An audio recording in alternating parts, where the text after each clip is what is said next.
Welcome, everyone. It is June 24th, 2024. This is a regular business meeting, the Billings City Council. For anyone who's interested, there's a copy of our agenda on that cart on the back. If you would like, or not, I guess, please stand with me for the Pledge of Allegiance, and then I have our invocation. I pledge allegiance to the flag of the United States of America and to the republic for which it stands, one nation, under God, indivisible, with liberty and justice for all. Our invocation is a little different tonight. Over the years, we've had invocations given that reflect the beliefs and language of many Christian denominations: Buddhism, Mormonism, secular philosophers, individual council members, and I suspect many other religious persuasions and traditions. But as far as I know, we've never had an invocation drafted by a computer. I have the technological savviness of an Archie Bunker, but out of curiosity, I asked ChatGPT to draft a 1-minute invocation for a Billings, Montana City Council meeting, and this is what it generated instantly and word for word. Honorable members of the City Council, esteemed community leaders, and fellow residents of Billings. As we gather here today, let us first acknowledge the rich heritage and natural beauty of our city, nestled beneath the big sky. We stand on the ancestral lands of the Crow and Northern Cheyenne peoples who have stewarded this land for generations. In this moment of unity and deliberation, may we be guided by wisdom and compassion. Let us strive to serve all residents of Billings with fairness and justice, listening attentively to diverse voices and perspectives. May our decisions today be rooted in the principles of equity, sustainability, and prosperity for all. May we find strength in our shared commitment to building a thriving community where every individual feels valued and heard. Let our actions reflect our dedication to fostering a safe, inclusive, and vibrant city for current and future generations. In the spirit of cooperation and mutual respect, let us commence this meeting with open hearts and minds. May our discussions be productive, our discussions be thoughtful, and our efforts be guided by the collective good of for the collective good of our beloved Billings. Thank you. Not bad for a computer or for any of us, I would say.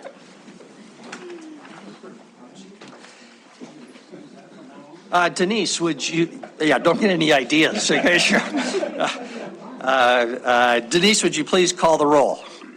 Yes, Councilmember Shaw. Here. Gulick. Here. Neese. Here. Owen. Here. Joy. Present. Kennedy. Here. Aspenleiter. Will be joining us later online, is his plan. Okay. Tidswell. Also is traveling and may or may not be able to join us online. Okay. Boyette. Here. Repsis. Here. And Mayor Cole. Here. Council, we do not have any minutes. Those are pending. We'll get to those for approval at our next business meeting. Do we have any council courtesies this evening? Councilmember Joy. Thank you, Mayor and Council. I appreciate the Mayor, Councilmember Repsis and Councilmember Shaw for coming to mobilize the Magic City ribbon cutting, and Councilmember Boyette too. I didn't mean to forget you. And we just had a really great time, and the artist, Mariah Gladstone, did a very beautiful job with our public art hub there at North Park. If you haven't seen it, please stop by. Very close to North Park there. Thank you. Thank you very much. Any other council courtesies this evening? Councilmember Kennedy? Council members, in front of you is a invitation, and the invitation is to a reception honoring our veterans who gave their lives. And tomorrow night at the Northern Hotel at 5 o'clock. And then you'll be able to hear more about Hoodies for Heroes and the Veterans Memorial. So you're all invited. Thank you. Thank you, Councilmember Kennedy. Any other council courtesies? Seeing none, we'll move on. We have no proclamations this evening. Any council reports from organizations that you serve on? Seeing none, city administrator report. Chris. A few brief things. First of all, regarding the agenda, Spectrum is having difficulties with their streaming services and internet tonight. Therefore, this meeting may not be available on Facebook, YouTube, the city's website, or Channel 7 website for live coverage. The meeting is available on Spectrum and TDS fiber cable TV per the usual. So just a heads up, any Spectrum customers, I am one of them, have been having some issues of late, so we needed to flag that. For regular agenda item 2, we have 2 presenters. They are Connor Marshall and Jackson Shepard with Chemica Responsible Development. That item is a public hearing only, no council action is needed. Also, item 6 on the action agenda, I sent out an email this afternoon. The request is that we hear the public, this is regarding the planning commission, Billings Planning Commission, that the suggestion is that we do the staff report, open that public hearing, take public comment tonight, but continue that public hearing out a few weeks so that we can respond. There were some good questions put forth by the mayor. I suspect there may be some others tonight. There's no urgency to get it done tonight. We want to make sure we're thorough, though, in being responsive to those questions that came in. And then no ex parte communications have come in after 3.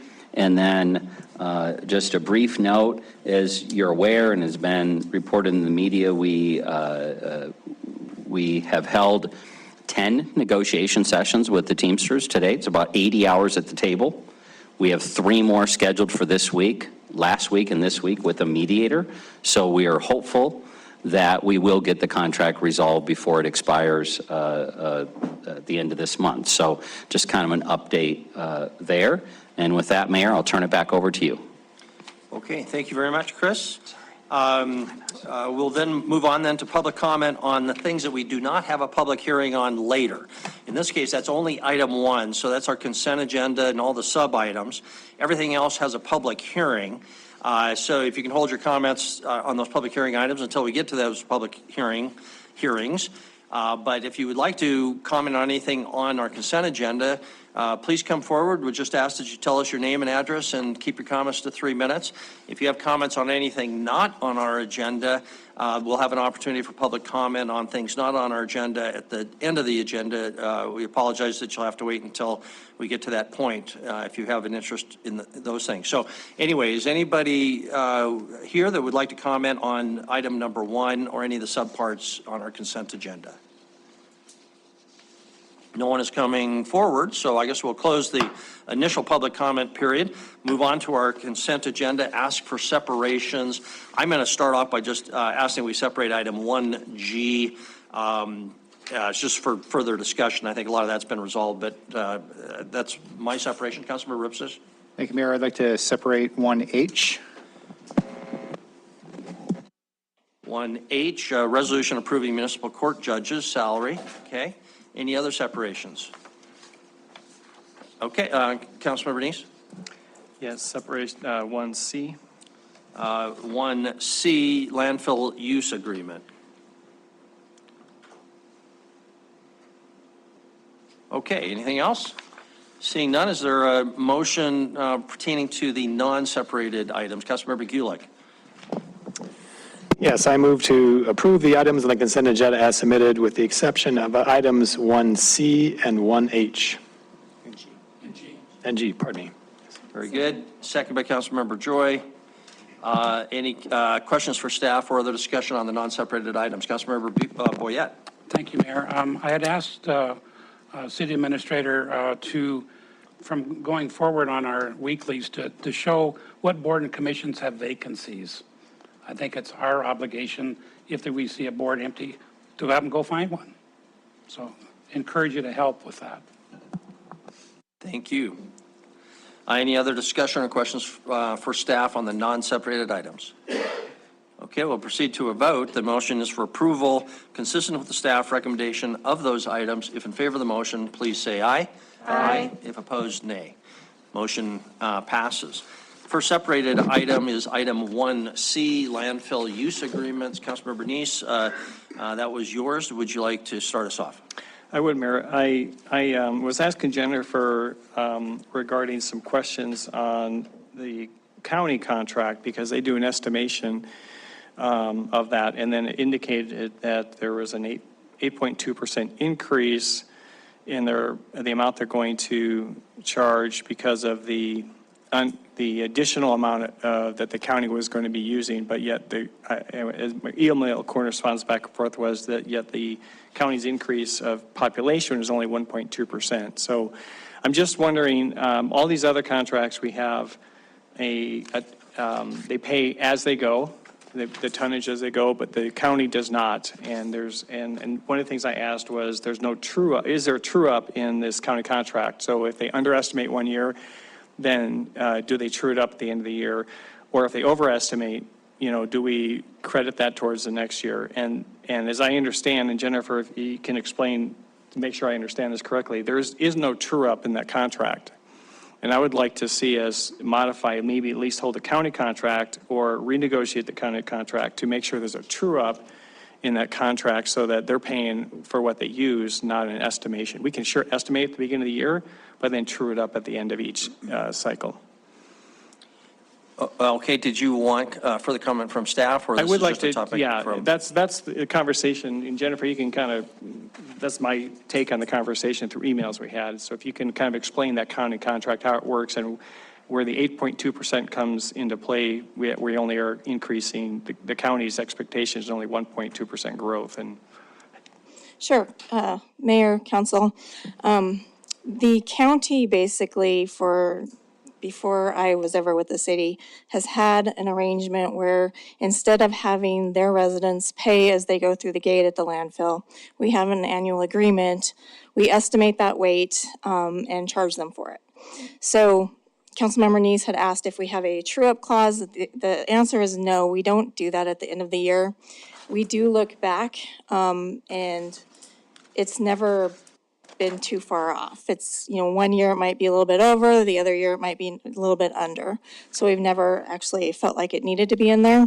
Councilmember Neese is right, we would need to go back and renegotiate with the county commissioners if we did make this change at this point. Jennifer, can I just ask, how would you true up based on population? And if so, how would you get those statistics?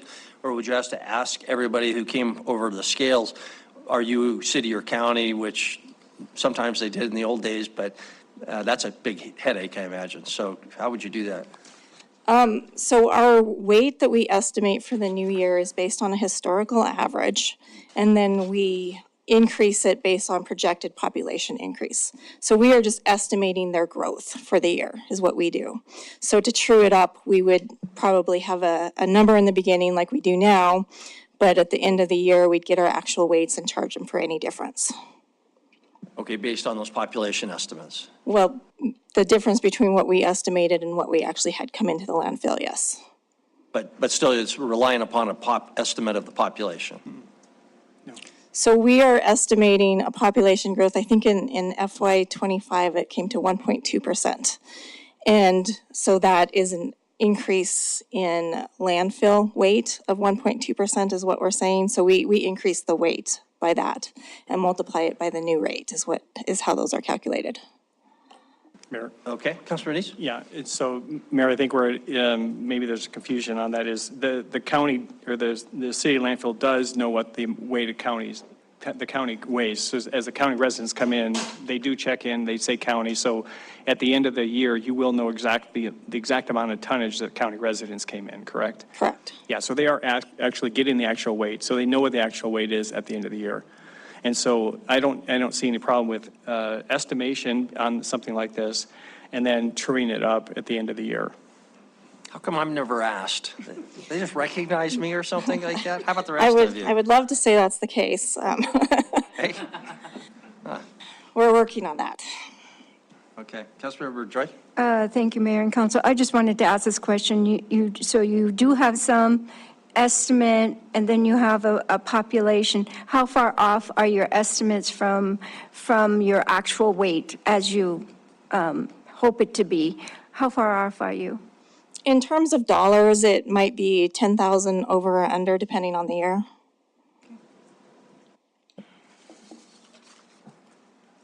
Okay. Councilmember Joy? Councilmember? Thank you. I move we approve landfill use agreements with Yellowstone County, City of Laurel, City of Powell, McKinsey Disposal, Republic Services, Stillwater County, and the Two Tough Guys Services.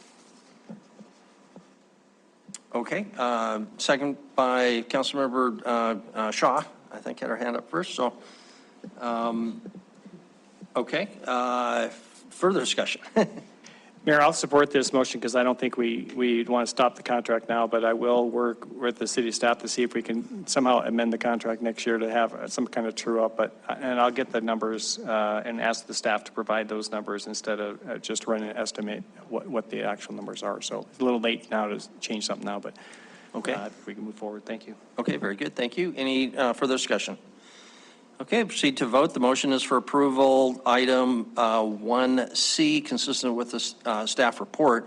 If in favor of the motion, please say aye. Aye. If opposed, nay.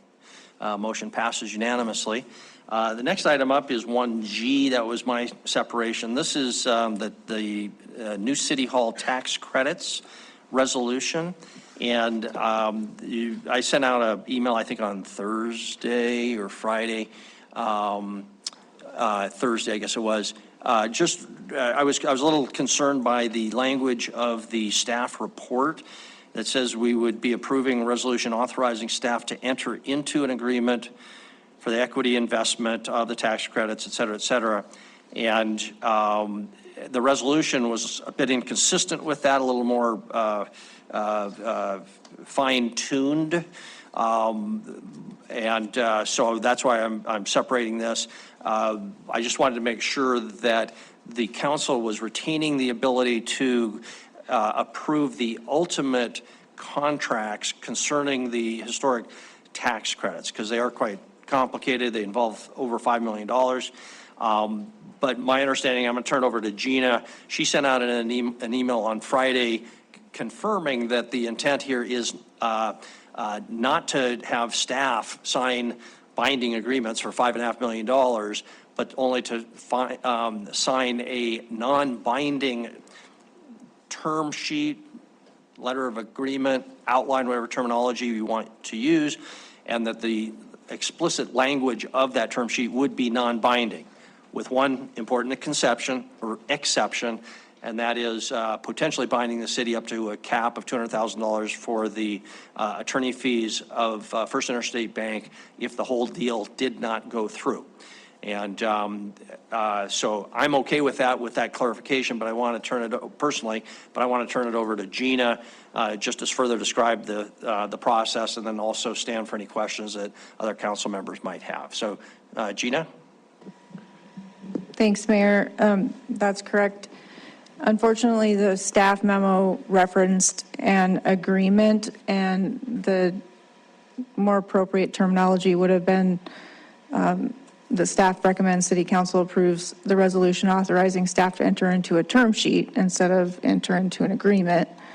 The resolution does correctly provide that staff seeks only the authorization to enter into a term sheet for the historic tax credit financing and the associated lease purchase financing. And it also authorizes staff to negotiate the terms and conditions with respect to those two things. The resolution would also provide staff authorization to incur the costs and expenses as set forth in the term sheet. The term sheet has not been provided to council because it is still being negotiated, and it's just basically an outline, and it's pretty vague at this point, and terms and conditions are still being negotiated. But the costs and expenses, well, first of all, I guess let me just say, as I stated in the email that I sent to council, The term sheet is a non-binding commitment akin to a letter of intent that's contingent upon the execution of a mutually satisfactory agreement, which would contain all items commonly embodied in historic tax credit financing documents and lease purchase financing documents. It is specifically conditioned upon there being a clear mutual understanding between the city and the bank, evidenced by an acknowledgement of that understanding. So the costs and expenses provision would be the only binding portion of that term sheet. And the costs and the term sheet would set forth those fees and costs to be paid by the city in connection with negotiation preparation of the financing documents, which is a fairly standard term.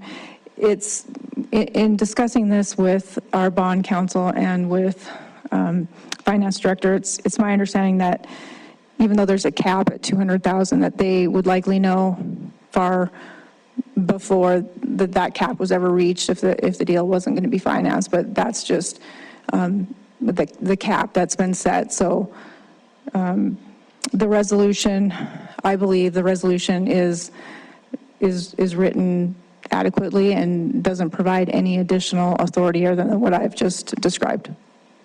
Okay, thank you. So again, Gina's conclusion that the resolution protects our interest and specifically allows for the council to approve the final documents in its discretion later if we so wish. So I don't have any concerns at this point. Any further questions for Gina before there's a motion? Councilmember Neese. Mayor, I don't have any concerns over the language, but I do have concerns. I'd like to hear from Andy over the amount of funding we're passing out. So, Andy?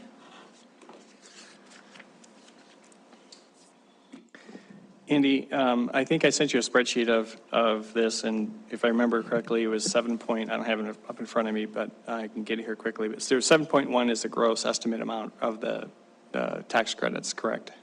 I believe that's right, yeah. Approximately. Yeah. Okay, and FIB is looks like they're getting 10%, and then they're getting another 70,000 to 60,000 over 5 years, which is 11%. And then they want us to pay them another up to 200,000, which could be up to 200,000, which is another 3%. So that's like 23% of the gross proceeds. And it seems to me like that's really high. I think you said you don't have a whole lot of experience in the HTC, they're getting 8% of the gross proceeds, so about, that seems fairly reasonable, a little higher for, if you're talking real estate commissions, but not on a rental. So I'm wondering, is there any way, rather than approving this with that $200,000, if we just approve it without that $200,000 guarantee, like any other business normally has business expenses? I think you said you don't expect this thing not to go through. Is that correct? Yeah, I don't have any concerns at this point that the deal will not go through, but like any negotiation process, who knows what'll come from that. Okay. So are we approving the fact that we're actually going to approve an extra $200,000 for FIB on this? Yeah, so tonight what you would authorize with the term sheet is for, staff to continue negotiating with that and develop an agreement that would come back to you. Okay. But you are also agreeing to paying their legal fees, regardless of if that goes through or not, because their position is, they wouldn't take on drafting all these documents and hiring outside counsel, but for our request. Mm-hmm. With respect to the amounts that we're getting for it, we did solicit proposals from local banks as well as some national investors potentially. And I think that presentation was sent to you guys. That was shared with potential investors, primarily banks. We got two proposals, and First Interstate Banks was significantly better than the other one. So, based upon that, I think it's a very fair deal. But there doesn't appear to be a lot of institutions doing this. So I think the maybe comparison to a rental market or real estate market is drastically different. But right. But yeah, we did get some proposals at least for that, and based upon that, I think it's a fair deal. But like I said in my email, I don't have any experience with this other than this specific deal. I did ask our consultant with Wishnef to be on. He is on via cell phone if he had some specific questions as well. But Yeah, I guess that would be the question is, why the extra $200,000? They're already getting 10%, 700,000, another 760,000. Why do they need another 200,000 guaranteed? Especially if we think this deal's not going to, be stopped in any way. But it seems, throwing an extra 200,000 out there is a lot so of funds for yeah. what we need to get done in the new building. I want to be clear. I think the expectation is that the city will pay for the legal fees regardless. So if the deal goes through or if the deal doesn't go through. That's what I wanted to be clear by authorizing the term sheet this evening. You are fully aware that that expenditure will exist regardless. So this $200,000 additional that happened. I know we have to pay our legal fees, so we're not talking about this. We're talking about whether it's FIB or any other party, we are going to always pay the other party's legal fees. Or is this something they negotiated to bring to us to approve tonight? I don't know if that is always what happens, but that is something else. Yeah, this is Adam Markwood with Wishnef and Associates. Can you hear me? I do, thank you. We can, sir, please identify yourself again for the record and then go ahead. Yeah, this is Adam Markwood with Brian Wishnef and Associates. We were engaged by the city of Billings a year or so back, maybe a little more than that, to facilitate the process of monetizing the historic tax credits. And so I can give you a little bit of color on sort of the FIB's offer and how it relates to the broader market. And just to reinforce what Andy's saying, it's an extremely solid offer. It's at the top of what there's a market out there of sort of institutional tax credit investors, and what they're paying for both the state and federal credits is at the top of the market that we've seen. And so that's kind of addresses hopefully one part of the question. The other relates to the $200,000 cap. That's not money that's going to FIB. That's going to their legal counsel. So, and for fair or not, the way this world has developed, the historic tax credit industry, just similar to loans and other types of closings, is that the cost, legal costs associated with whether it's a lender or a historic tax credit investor or some equivalent, generally are paid by the developer, owner, sponsor, and so this is a standard practice, and that cost, given what the scale of this project and what the FIB's participation, both on the lease purchase financing side as well as the historic tax credit investment side, that's a reasonable cap relative to projects this size in the industry. Thank you for that information. Again, I think it's new to all of us, but it just sure does stick out there like it's an awful lot of the proceeds going to one firm on that. But if you're saying that this is a reasonable amount, and there isn't really any other offers, or the other offers were much more going to them, is what you're saying. Okay, thank you very much. I don't have any more questions. Thank you. Okay, thank you very much, Councilmember Shaw. Thank you. I move to approve item 1G, the resolution authorizing the lease purchase financing and historical tax credit investment for the new city hall. Thank you very much. Second, Councilmember Boyette. Any further discussion on the motion? Proceed to vote. Okay, the motion is for approval, item 1G, consistent with the staff recommendation with the clarification that we've had in this little colloquy about its non-binding nature, except for on that one element of attorney fees. If in favor, or the term sheet being non-binding, that is, and coming back to us with the final documents. If in favor of the motion, please say aye. Aye. If opposed, nay. Motion passes unanimously. Item 1H is our final separated item. Councilmember Ripsis, that was yours. Resolution approving municipal court judges. Salary. Thank you, Mayor. I just separated this in order to vote against it. council is not surprised that I didn't like a lot of the shenanigans played with the budget a couple weeks ago. This whole idea of robbing Peter to pay Paul. In this case, we're taking money away from our legal departments, specifically related to external attorney costs in the event we get sued, to fund these municipal salaries. It wasn't a week later, last week in executive session, when we heard that this probably wasn't a wise move. I didn't think it 2 weeks ago. I don't think it tonight. So I just separated this to vote against it. And thank you. Okay, very good. Councilmember Owen. I would just echo all of those concerns. I think I didn't support this amendment. I won't support this tonight. I understand that might create some uncertainty, but I think in light of multiple changing circumstances right now, this is not a wise move forward. So I will also vote against this. Very good. Thank you. Councilmember Kennedy, Councilmember Neese. Mayor, I would make a motion that we approve resolution approving the municipal court judge's salary increase. Very good. Motion, is there a second? Councilmember Shaw makes the second. Motion is for approval, item 1H. Further discussion, Councilmember Neese. Thank you, Mayor. I'm also going to vote against this. I didn't vote for it to begin with. I think the idea of pulling some funds out of the legal department now when we really need that for some of the staff fees, I think is the wrong move. I think that, you know, it was wrong then when we first proposed it. It's wrong now, and so I will vote against it. Very good. Any further discussion? Councilmember Joy. I will support the motion since everybody has suddenly gotten cold feet. I don't know exactly what happened.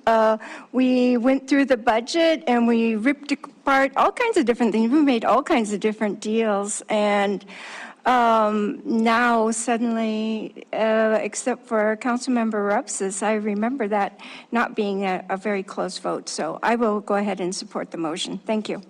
Okay. Any further discussion? Any further discussion before we vote, or we'll just proceed to vote? Councilmember Boyette.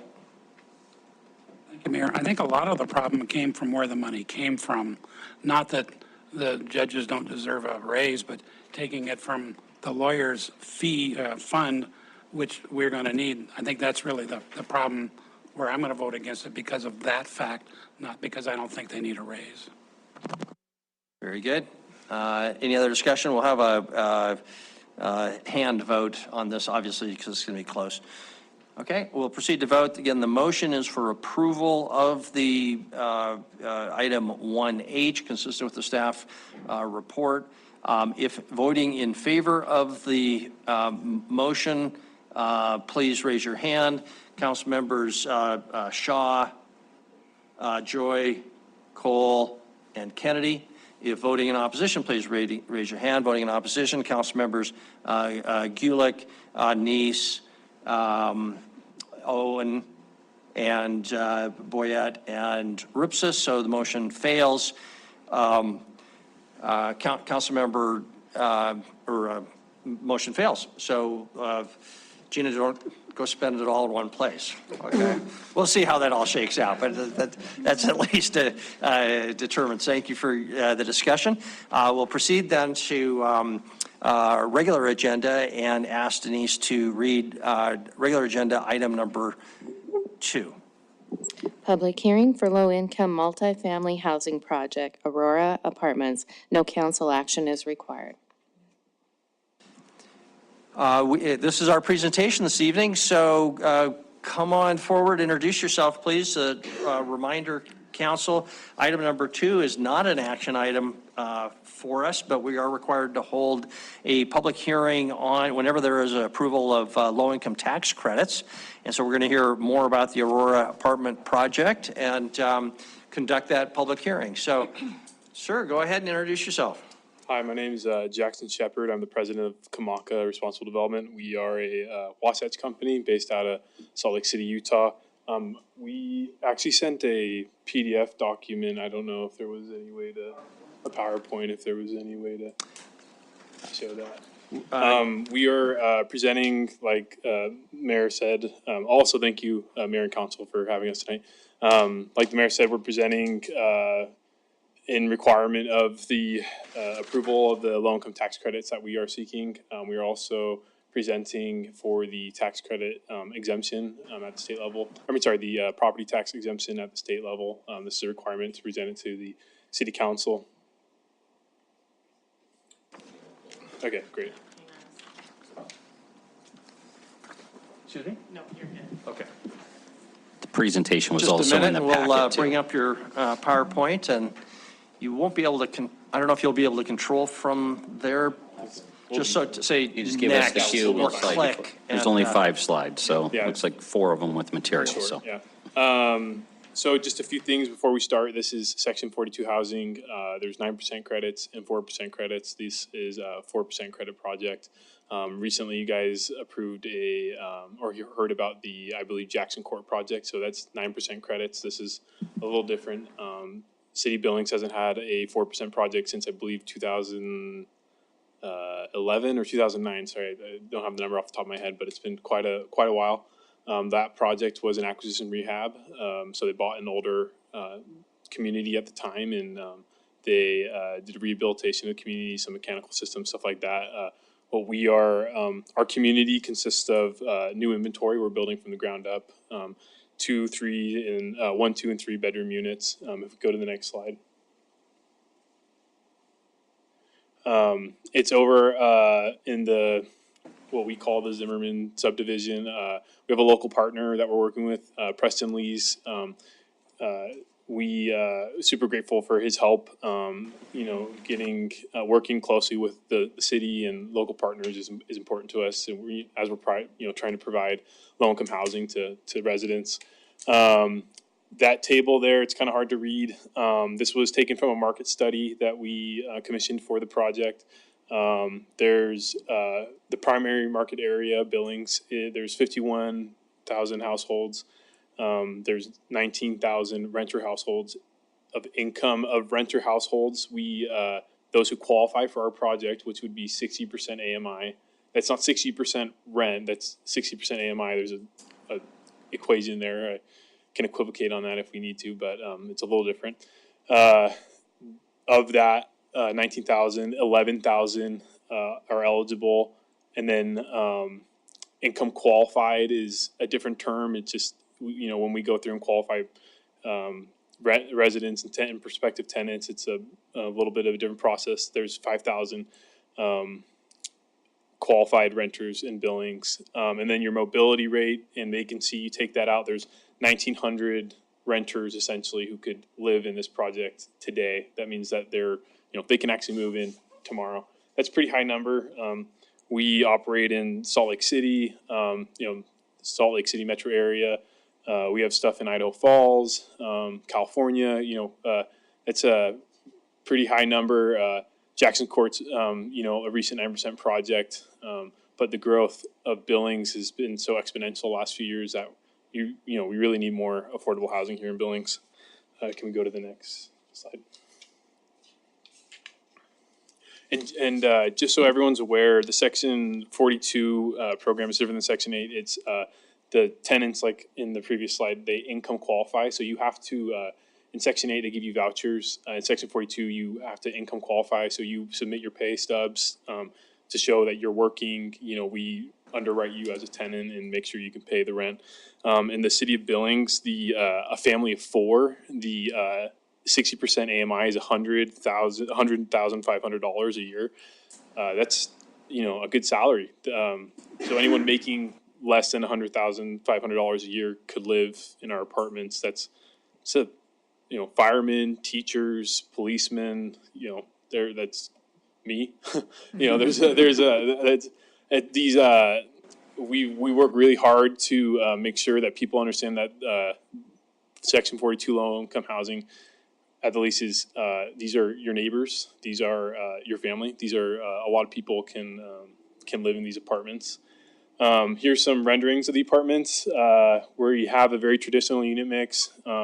50 one bedrooms, 72 2 bedrooms, and 34 3 bedrooms. There's a lot of families in Billings, a lot of households of that need 3 bedrooms. So we're careful to include those. We'll have a playground, some covered parking, in-unit washer and dryers, a clubhouse, dog park, and some barbecue areas as well across the property. Then we can go to the next slide. Sound isn't coming through real clearly. If you Oh. could speak more directly. Yeah, sorry about that. Thank you. That's what I'm getting from those who are on. Great. So these are the floor plans and some more renderings of the project. This is new inventory, new construction. We're very proud of what we build. We're going to build great quality product with Preston. He's building it for us, the lease. This won't look any different than a market rate multifamily project. We're very proud of what we build. We try and bring the highest quality to the table.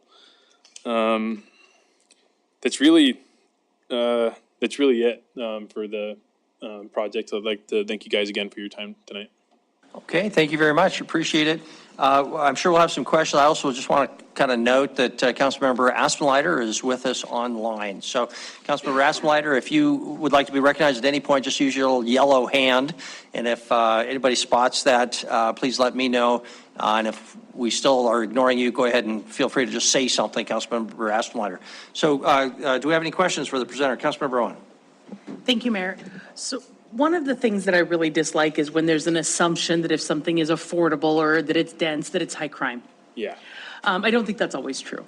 But that said, density can be built in a way that is comparatively more or less safe. And in a property like this, where you're not paying property taxes, so not contributing to how we maintain police and fire, help us understand how you're constructing this in a way that minimizes safety issues. How are you using the built environment to create a very safe, open, neighborly place?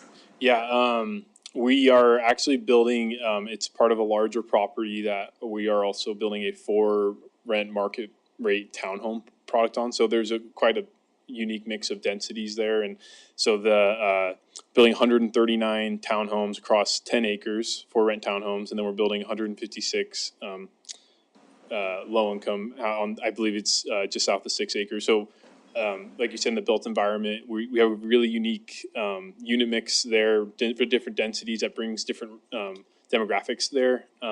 Aside from that, which are important, that's important to community building. Aside from that, a lot of it boils down to property management. We have our own in-house property management team.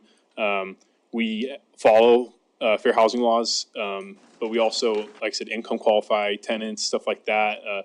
Sometimes we ask for references, stuff like that. So there's property management's a huge part of it, huge part of it. We maintain the properties, make sure they look nice, make sure the tenants are treating the property nicely. We also, there's security at all the doors past, 8, 9 o'clock. You have to have a key card to get in the doors.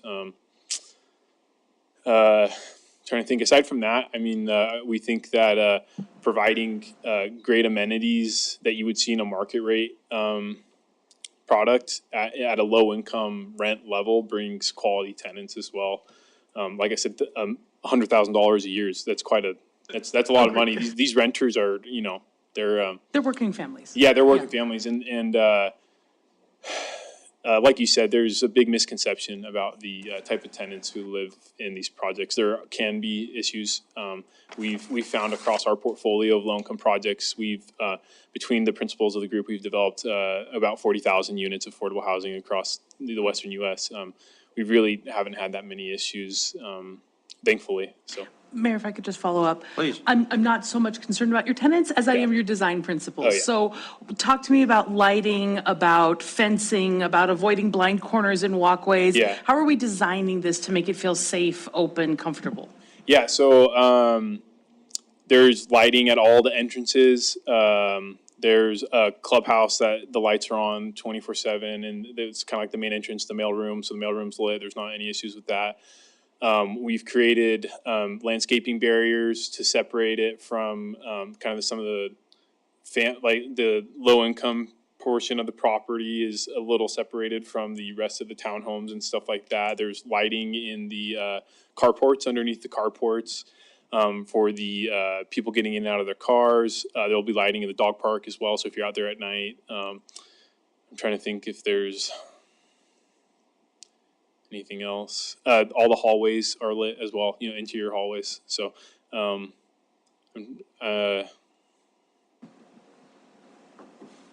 trying to, yeah, and aside from the security features, I mean, that's really kind of, yeah, I mean, that's what we have, yeah. Very good, thank you. Any other questions, Councilmember Kennedy, Councilmember Ripsis? The question I have is, and it wasn't in any of your documentation, what do these go for? What's the monthly rate? I know you've said that they could have up to 100,000. There's a lot of people out there that don't even make half of that. So what Yeah. is your monthly lease? Our market study, I would ask, I'll have Connor Marshall come up. I think he knows the rents better than I, but the market study that we commissioned for the project, the rents are, they're right here, excuse me. Okay, for a one bedroom, it's $1,100 a month, $1,108 a month for a one bedroom. For a two bedroom, it's $1,330 a month, and for a three bedroom, $1,536. The market study that we commissioned estimates that that's a 25 to 26% advantage to market. So we're a quarter cheaper than market rate developments. That's on the high end for a lot of the families that I work with. So it's not going to be an area that a lot of low income pick up and move over. Yeah, low income might be a misnomer for the program. It's really workforce housing. 9% credits typically have a lower AMI level. We try very hard to provide a product that people can afford. Economics restrict us. Just the way the program is done, the way the tax credits are generated, and then the permanent loan that we have to put on the project.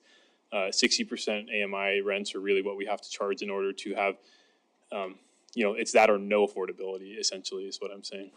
Mayor, just one other question. Then this property will not be on the tax rolls because it's a nonprofit, correct? Correct. We have a nonprofit partner. Correct. So it's getting the price down from $2,000 a month to anywhere $1,100 to $1,400 a month, but it's not really dealing with the very low income. Correct. Yeah. There's, like I said, 60% AMI. Inflation and wage growth has been exponential the last few years. Some of these senior projects that we're seeing across the state sometimes get down to 43%. I'd love to see a program that could effectively finance these deals. That would require. I would too. Yeah. I mean, it's a great. It would be a great thing to be able to provide. It's just the economics are restrictive. Very good. Councilmember Ripsis, Councilmember Neese? Thank you, Mayor. I want to, I think, clarify something. 60% of AMI in Billings, Montana is not $100,000. I just pulled up the 2023 adjusted home income limits from HUD. Yeah. 60% of AMI is $53,760 for a family of four. Right. Which. Correct. Sorry. Yes. Yeah. Yes. And so that gets you at 30% for housing costs at a monthly rate of $1,340, which is right about where you said. Mm-hmm. So I think everything you've said was accurate. And yes, this isn't for a super low income housing, but it is for workforce housing. But that's 60%, in case anybody is writing this in the paper or whatever. 60% of AMI is $53,760. Yes. 100%, Jerem Johnson with the Wasatch Group and Kamaka. The 100% or the 100,000 is the AMI, right? Yeah. And then you have the. Yeah. Sorry. Yeah. I should have. But I think to what's been stated, we see this gap, this issue that's been discussed all the time. And a lot of times we have to address that with supplemental programs, whether it's at the state level or the city level.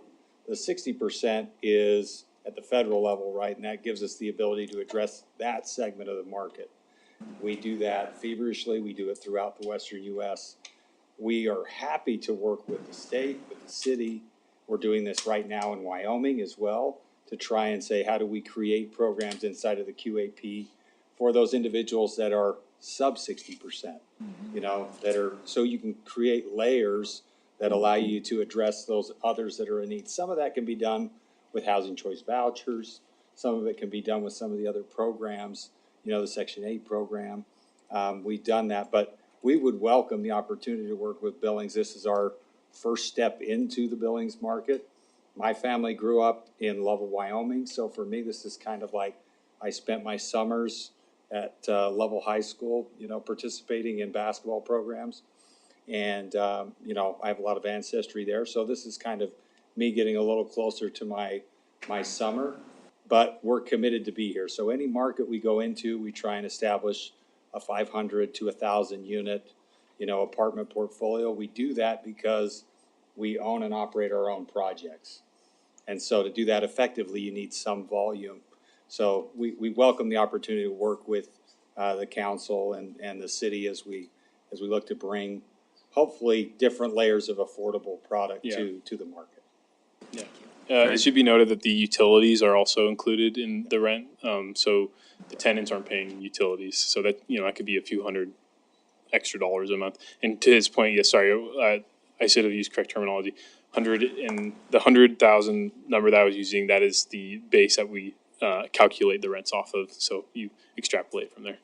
Yeah, very good. We were all feeling very underpaid when you said that. Yeah. We were sorry. suspicious. No, sorry. Okay, very good. Any other questions? Councilor Neese. Thank you, Mayor. The memo states it's going to be located north of Grand, south of Colton, west of Zimmerman. So that's a pretty big area. Yeah. And there's a lot of single-family homes off to that western side. How close are you building to those single-family homes on this project? So there's a buffer of the townhomes that we are building, and there's a road, probably no less than 180 to 200 so you're feet quite from away. the border. So your project, your for-profit project is what, surrounding this project? Correct, yeah. Okay. Yeah. Okay, that's what Insulated on one side by a roadway and then on the other side by the market rate project. Great, okay, thank you very much. Okay, anything else for our presenters before we open up for a public hearing? Don't see anything. Gentlemen, thank you very much. This is a public hearing, public's opportunity to comment on this project. Again, we do not have approval, but the law does require that we allow the public to be heard on this. So if anybody would like to comment on item number 2, please come forward at this time. Is there any comment on item number 2? No one is coming forward, so we will close the public hearing. And that concludes this item. So thank you very much, gentlemen, and welcome to Billings. Item number 3, Denise, would you read item number 3, please? Public hearing and resolution, amending resolution 21-10986 to correct phasing boundaries in Ridge Line subdivision. Staff recommends approval. Hunter is our presenter while he brings up PowerPoint. We'll give him a minute. Yeah, is that Councilmember Aspenlider? Yeah. I apologize, I didn't see if you had a question for our previous presenters. Did not. Okay, great. I'll be recusing myself on this item. We're the agent on this project. Very good. Thank you for letting us know that.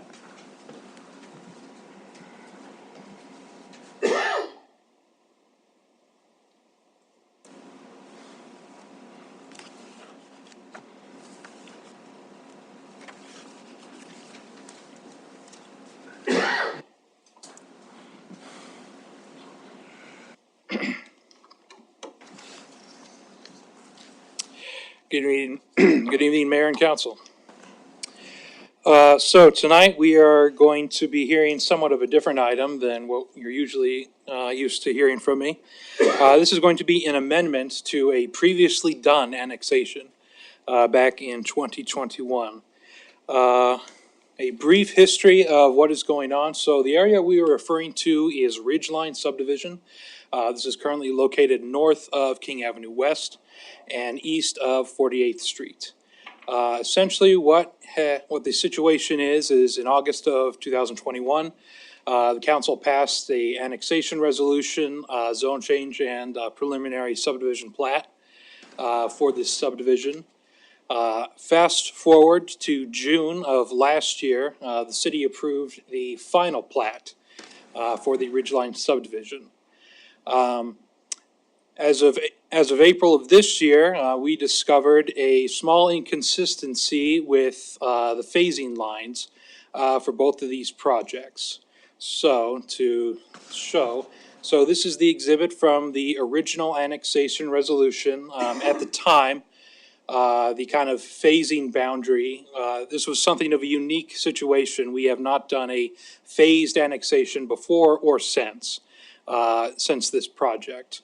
And so essentially what had happened is the day of the approval of the annexation, phase one was immediately annexed into the city. And then phase two would be annexed at a later time, either automatically after 7 years or through petition by the property owners or through another provision that we'll get to in a second that was mentioned in the development agreement. So fast forwarding to the final plats, what had happened was at the final plat stage, you'll kind of notice the phasing line, as you can kind of see up here, is not a perfectly kind of flat line as was initially kind of shown in the original annexation agreement. And so the end result of this is, as you can see here, there is approximately an area that is just over 60,000 square feet of land that is belonging to what they're calling Lot 2 of Ridgeline subdivision, that is not in the city, but is actually still in the county, which is creating a multi-levy district. At this point, this is when we were reached out to by Performance Engineering, as well as the Department of Revenue, asking if there is something we can do to remedy this issue. As part of our discovery on this, we found that the original development agreement or annexation agreement, to use the modern language, had a provision in there specifically mentioning that if there is a discrepancy between the phasing boundaries of the subdivision and the phasing boundaries that were established as part of the original annexation, the city council can move to hold a public hearing to kind of fix the problem and adjust the boundary line to bring the remainder of this subdivision into the city. Therefore, all of Lot 2 of Ridgeline subdivision will be within city limits.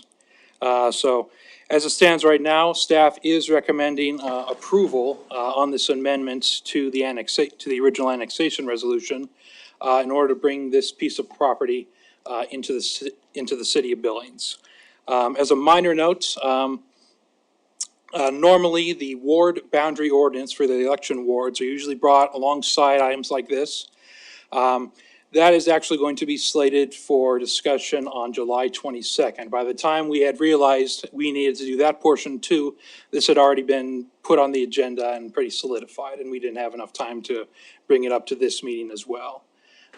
This is a pretty unique situation, and given our situation over at the planning department recently, we've been kind of running around a bit. So essentially, that is the score.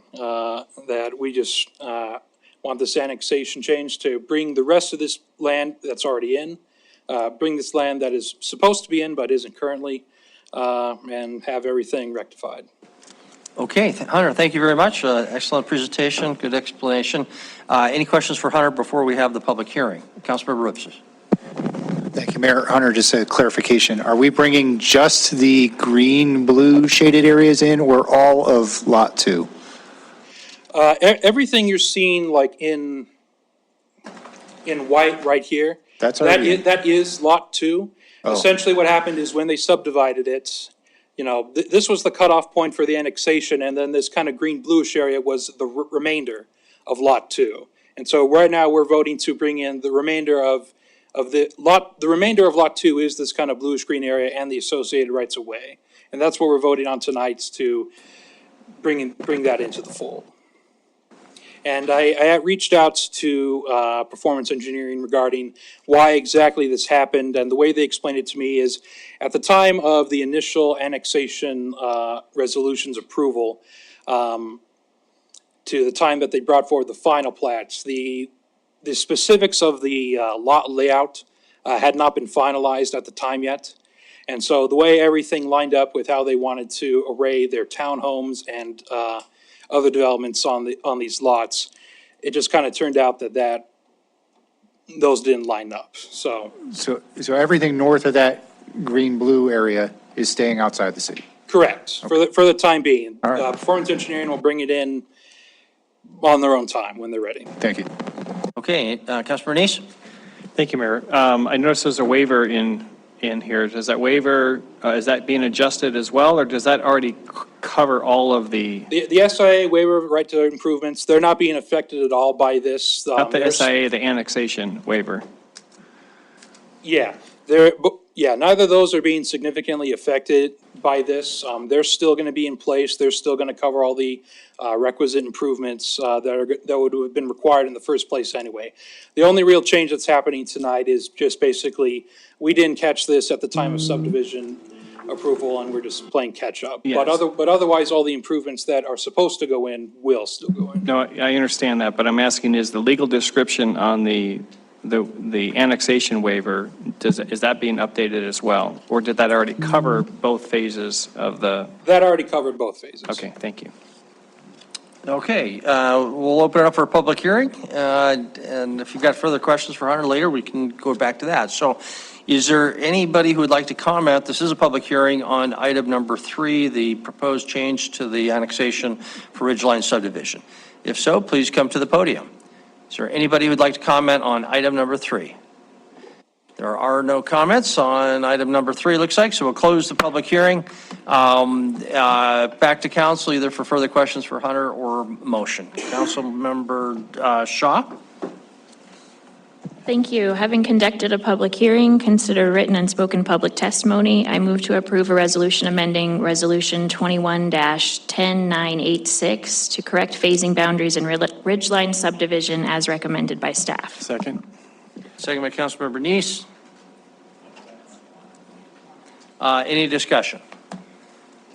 Okay, we'll proceed to a vote. Seeing no hands, if in favor of the motion, which is for approval, item number 3, consistent with the staff recommendation, please say aye. Aye. If opposed, nay. Motion passes unanimously. That concludes item number 3. Denise, would you read item number 4? Public hearing, a resolution approving and adopting Public Works right-of-way fees for FY25, FY26. Staff recommends approval.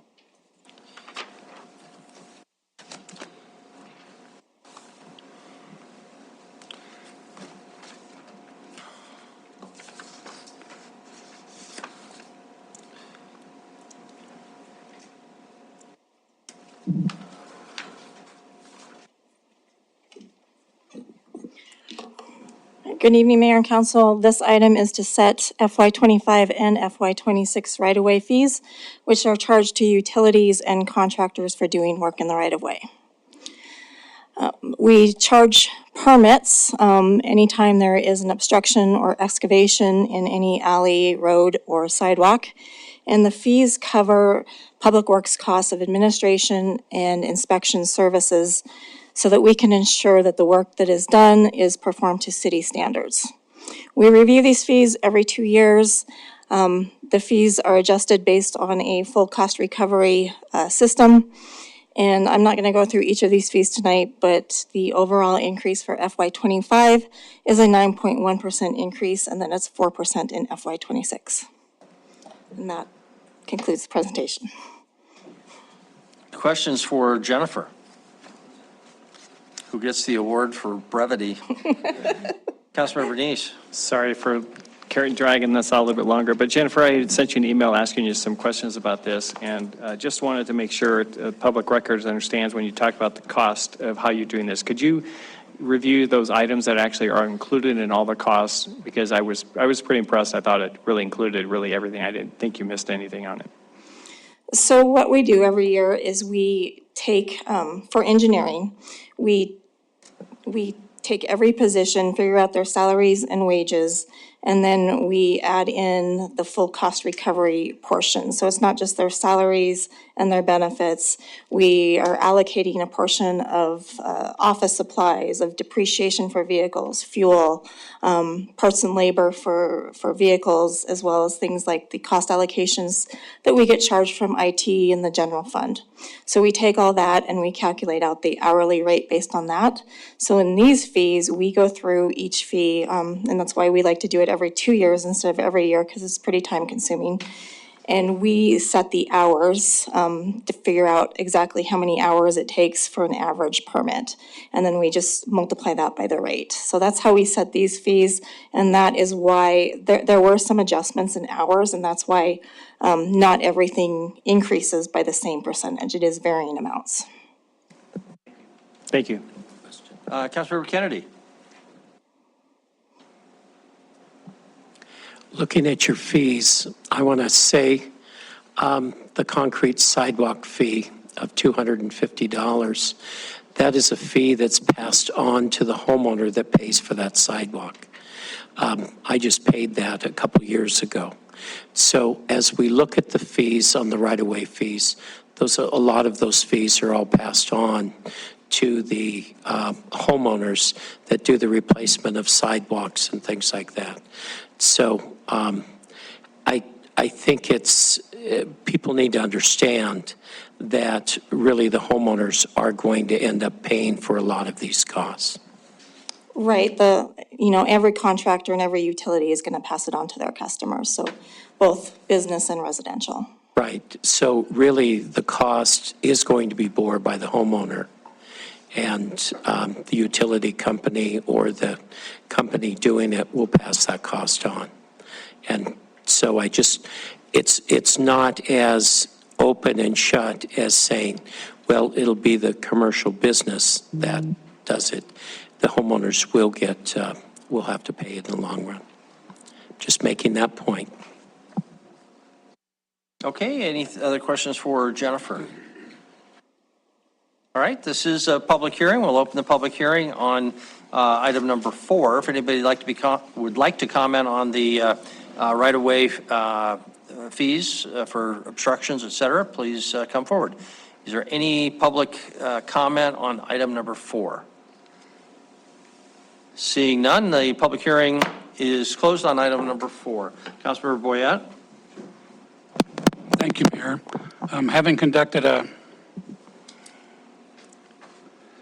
public hearing, considered written and spoken public testimony, I move to approve a resolution adopting public works right-of-way fees for fiscal year 25 and 26 as recommended by staff.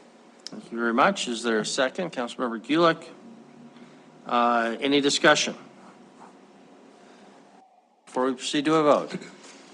Okay, we'll move to the vote. The motion again is for approval. Item number 4, following the staff recommendation. If in favor of the motion, please say aye. Aye. If opposed, nay. Councilmember Kennedy voting in opposition. Councilmember Aspenleiter voting yes in the affirmative. And I should have noted Councilmember Aspenleiter recused himself on and did not vote on the previous item number 3. So this item number 4 passes. And brings us to item number 5. Denise, would you read item number 5? Public hearing and resolution setting FY25 street maintenance district assessments. Staff recommends approval. Back to Jennifer. All right, Andy's gonna get the sharing going again. So this item is to set street maintenance district fees for FY25. So we do have 2 street maintenance districts in Billings. The first district, or District 1, is the downtown area, and it's a little hard to see here, but it's that shaded area in blue.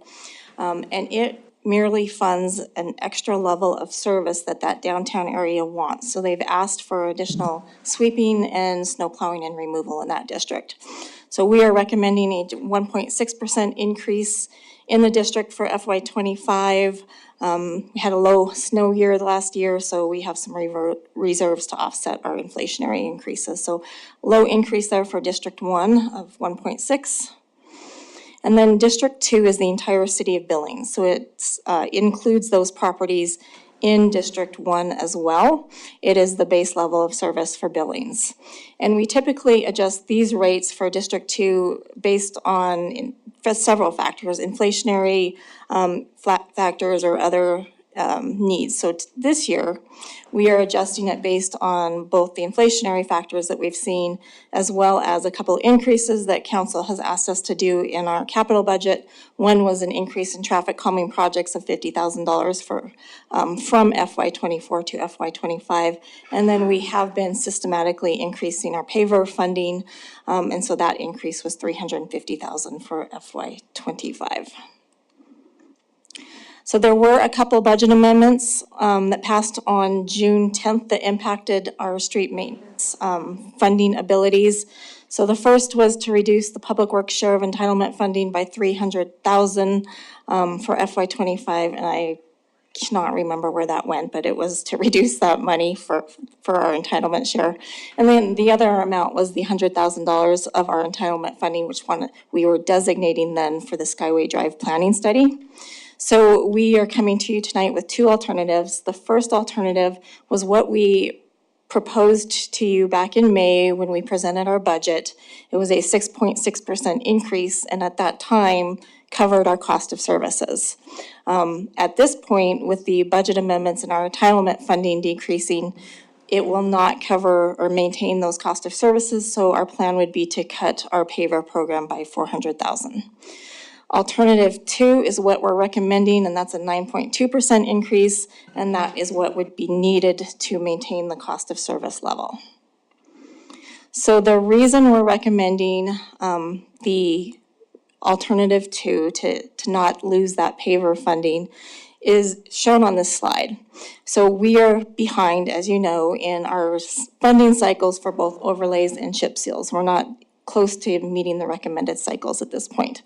That is why our CIP has in it to increase it by 10% every year. Council has approved that. And we're trying to eventually reach the level that we need to reach by 2033. So if we don't invest in our roads now, it costs 4 to 5 times more to do it later once that pavement has deteriorated. So that's why we are hoping to make up for that shortfall and not have to increase paver or decrease paver. So this has the comparison of the two alternatives. 6.6% was alternative 1 for SMD2 and 9.2% for alternative 2. The average residential property owner would see an increase of $13.07 per year with alternative 1 and an increase of $18.21 per year with alternative 2. And that's a difference between those of $5.14. The comparison, we always like to show you so you can see what other cities do. Other cities in Montana are shown here. Bozeman is still more than twice as much as us for road funding, even with alternative 2. And then Helena is slightly below alternative 1, and Kalispell and Great Falls are down there a bit.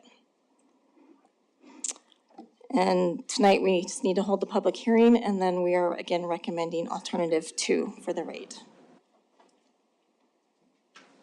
Okay, thank you very much. Questions for Jennifer? Councilmember Joy? Thank you. If you could move back one slide so I could see the numbers again. In terms of Great Falls to Billings, alternative 2, how much is that? I just wasn't able to see that quickly. Thank you.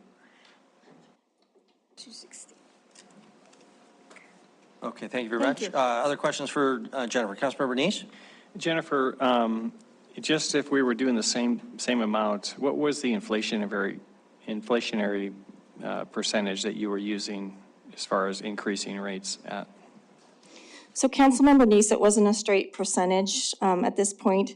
We had materials that were seeing about an 8.2% increase. And then a lot of our other costs are lower. So it was kind of a melded inflationary rate that was, I think, around 5%, if I remember right. Okay, so I'm looking at alternative 1. It's 6.6% 6% increase. And so, and you think the inflation was melded around 5%. So we're looking at like about a 1.1% increase is what you were kind of looking at on that. Does that sound about? That sounds close? about right, yeah. So, Mayor, if you don't mind. Go ahead. Thank you. On the first one, we're only doing a 1.6% increase. And you mentioned that you have it's low because of the low snowfall, so there's reserves in there to offset that. And I know that's a smaller area, so I'm assuming we also had low snowfall for the other SMD. So how much of that was able to carry over and offset some of that? Councilmember Neese, I don't remember, I think, I don't remember the exact amount that we have estimated that we're going to have left for the year.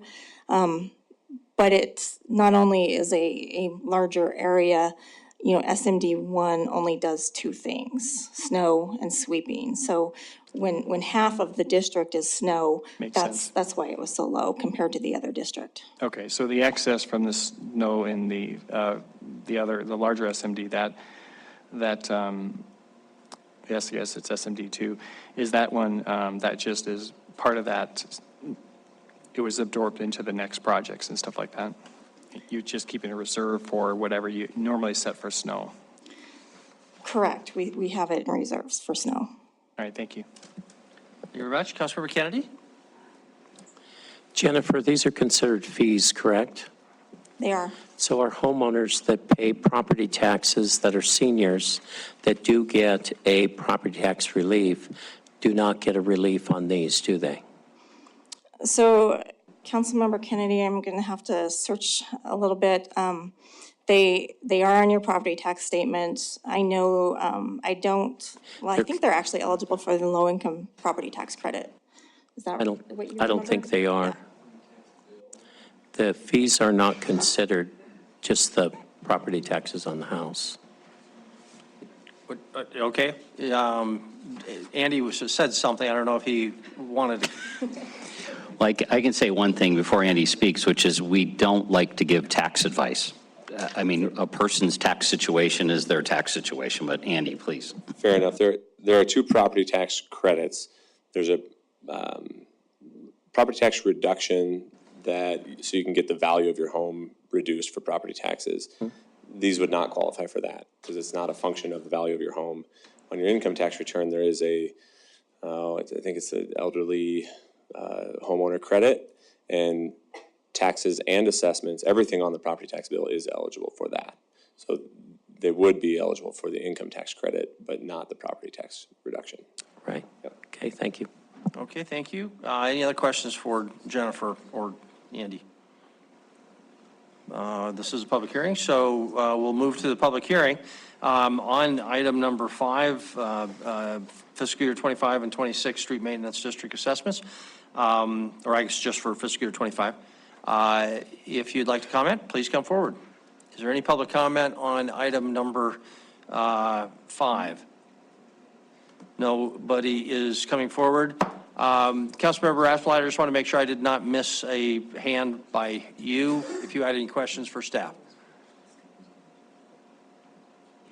Nope, I'm good. Nope, okay. Councilmember Shaw? Thank you. I'd like to go ahead and make a motion. Having conducted a public hearing, considered written and spoken public testimony, I move to approve a resolution setting annual street maintenance district assessments for FY25 as recommended by staff, namely Alternative 2, which will backfill the money that we took from Public Works. So that was the only reason I supported that in the budget, is because we had this tool to make sure that their budget wasn't cut. So I would definitely urge us to pass this. Second by Councilmember Joy. Any discussion on the motion? Councilmember Neese.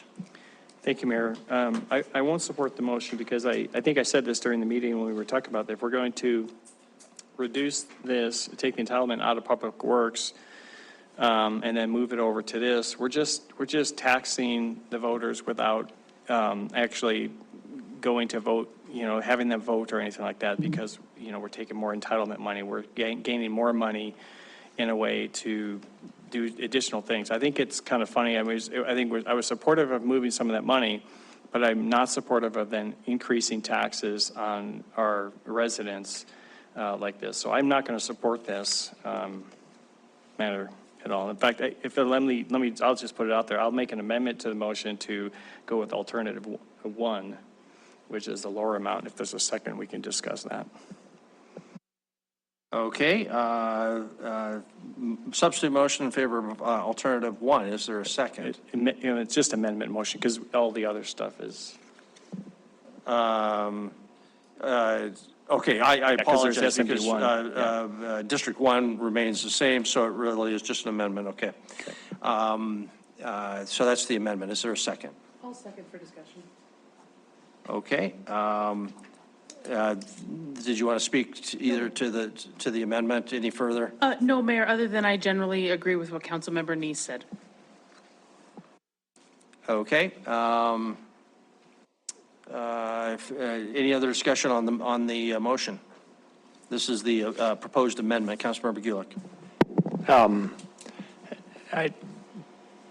During the Budget and Finance Committee meeting, when we were discussing the different proposed amendments, I wasn't, my support for moving 300,000 or 400,000 out of the Public Works was contingent upon us being able to backfill it in some way. Otherwise, we're going to be creating bigger costs for us down the road in terms of pavement that we're not maintaining properly. So I will not be supporting the amendment.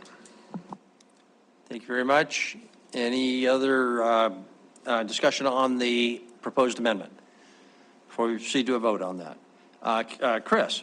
Mayor, I'd just like to add, and I don't want to, my comments, I'm not going to get in the middle of the decisions relative to the entitlement share. But if you heard Public Works, we're scheduled to get to where we need to be on maintenance of streets in 2033.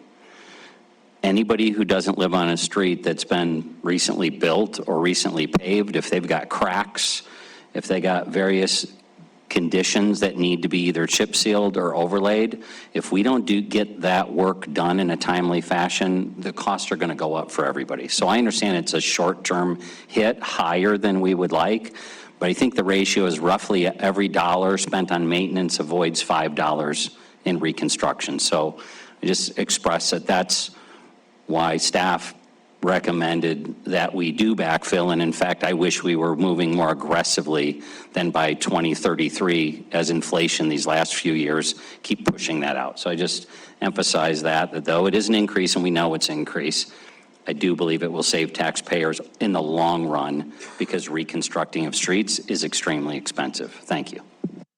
Good, thank you. Any further discussion? Councilmember Neese.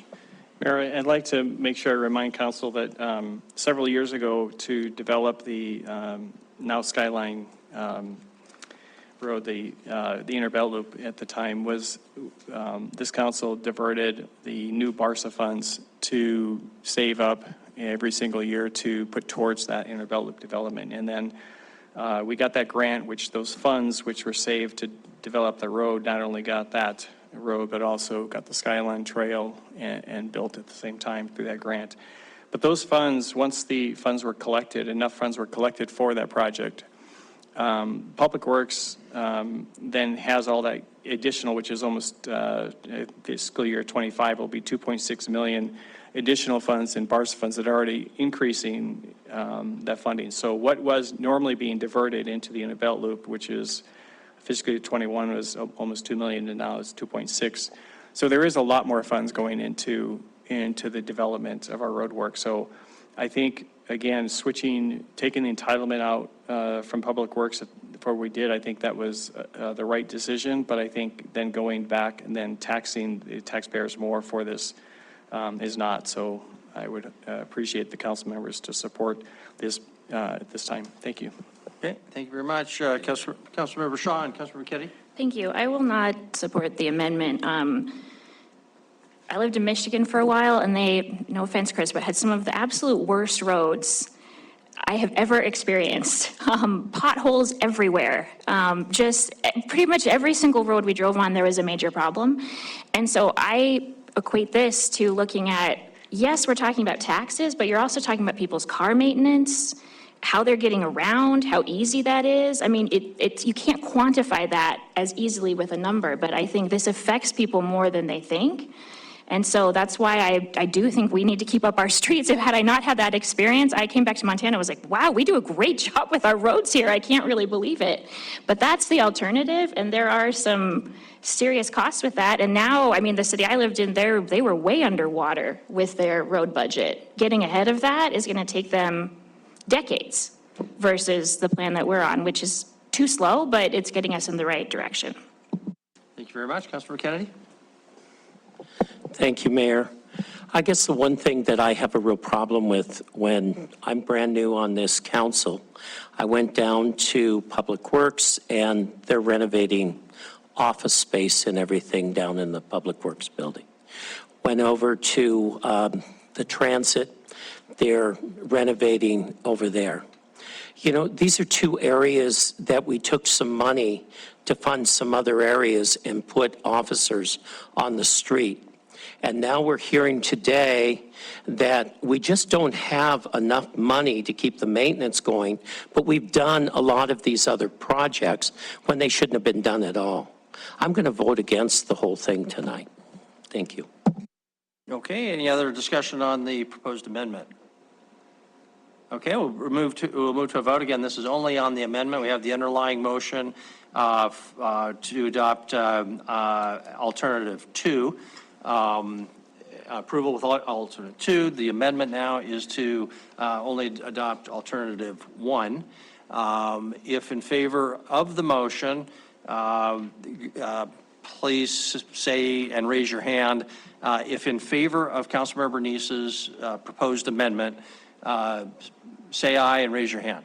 Voting in favor, Councilmembers Neese, Owen, Kennedy, and Aspenlighter. If voting in opposition, raise your hand. Voting in opposition, Councilmembers Shaw, Gulick, Joy, Cole, Boyette, and Ripsis. So the amendment fails, brings us back to the underlying motion for approval with alternative 2. Is there further discussion on that motion? Okay, we'll proceed to a vote on the original motion. If in favor of the original motion, please say aye. Aye. If opposed, say nay. Nay. Voting in opposition were the same four: Councilmembers Neese, Councilmember Owen, Councilmember Kennedy, Councilmember Aspenlighter. So the original motion passes. That concludes item number 5. Bring us item number 6.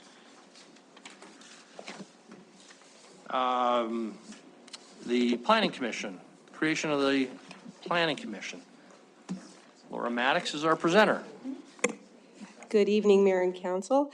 Here I am back again to talk about more land use stuff and our new goal moving forward with it. So this is kind of the next step. Just a little recap. With the new Montana Land Use Planning Act, it required communities over 5,000 or counties over 70,000 to participate in the Montana Land Use Planning Act. One caveat to that was that counties could opt out of that, which Yellowstone County did. So Laurel just recently completed their growth policy update.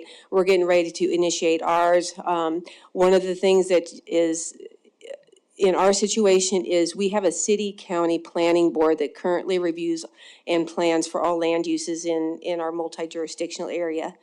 That will be ending up being dissolved after we adopt our new growth policy, just due to the fact that we'll have to have a separate county planning board and a separate city planning commission to review land use action in our community. So one of the first steps we were looking at with working with Wyeth and looking at this Land Use Act is establishing a planning commission to get us through the growth policy update. And the suggestion Wyeth and the option Wyeth developed through that was looking at our city ward members on our city county planning board to act as that guiding body just because of their expertise in land use in Yellowstone County and the city of Billings. And then also participants with a member of the city zoning commission and the city board of adjustment. So that commission would make up a temporary interim, I don't like to use those words, but as our guiding board through the development of our growth policy. Once the growth policy was in place, then we would look at a normal city board development through an ordinance and develop a commission that would do the land use review for the city, and it would be open up to applicants similar to what we do with other boards. So that's a little recap of all this land use stuff. This is new for all of us, but one of the first things we did was look at a resolution establishing that. And granted, again, this is kind of a new process for us developing this, this kind of interim commission. And there were some, when we sent the memo and the draft resolution, Mayor Cole did have some questions and comments regarding that. After discussion with that today and looking at those, I can either go through those and how we were going to address those, or one of the suggestions that Chris and the mayor came up is give us a couple more weeks to really dive into this and develop a resolution that meets the intent of the city and to make sure that we're following all the guidelines under the Land Use Planning Act. That gives us additional time to work with Chris and Gina and making sure that we have something in place. So with that, I will step back and answer any questions or see how you would like to proceed. Thank you, Laura. My suggestion would be that we not go through each one of the changes that you've made in the agreement, but we just open up for council, see if they have any questions about anything they might have seen, and then see what else you come up with when we come back in a couple weeks. If that's okay, I'm going to start off with a couple of questions. As you've explained, the initial commission would be made up of the 5 members of the city planning, the city representatives on the planning board, because then you have a representation, one for each ward, 1 person from the zoning commission and 1 person from the board of adjustment. Can you answer 2 questions for me?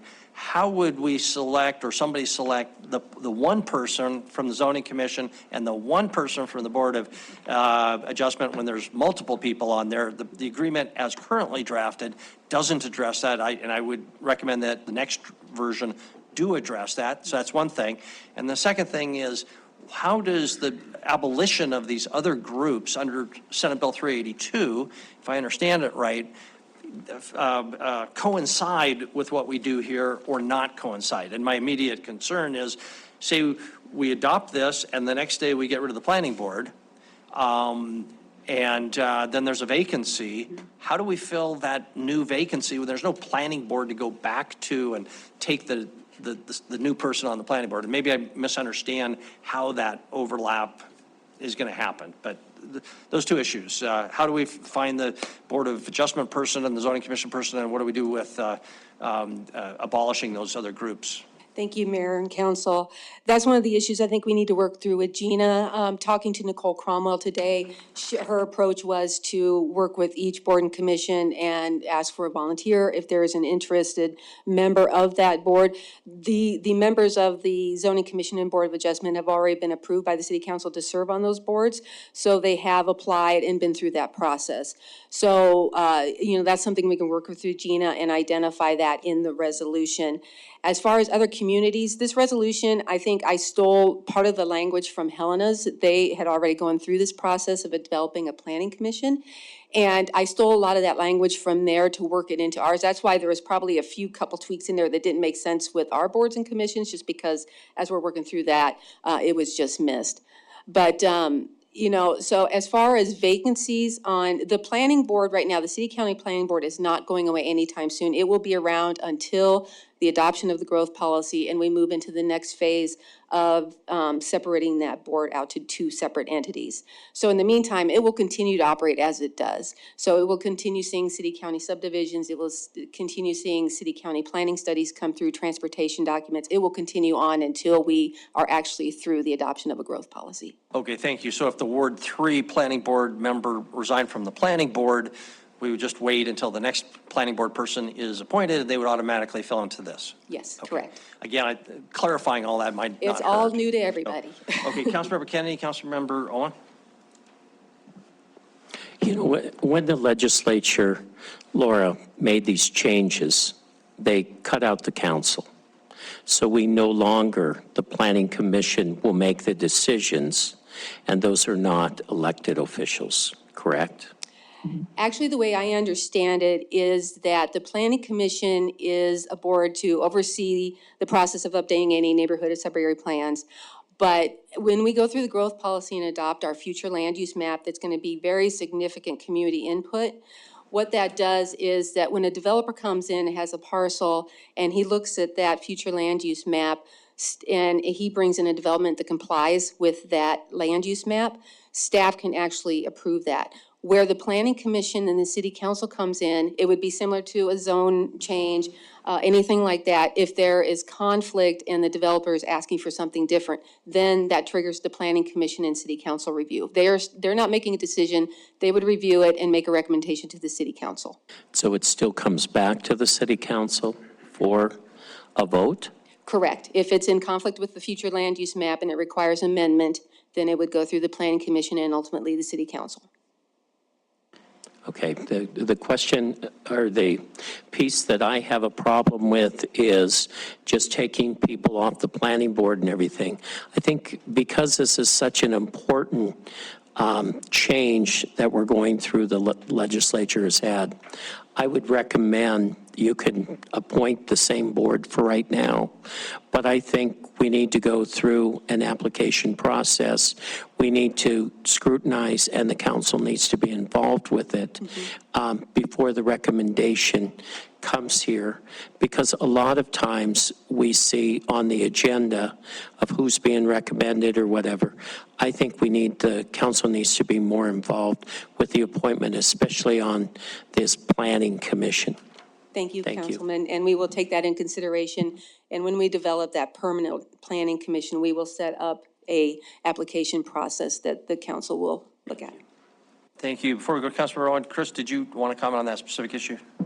I just wanted to confirm that the plan gets adopted by this body, the city council, right? And I didn't want confusion there in that first step. And then, as Laura said, any amendment, or not amendments, that wouldn't be the right term, any conflicts with that plan, the appeals of that come to this body in the.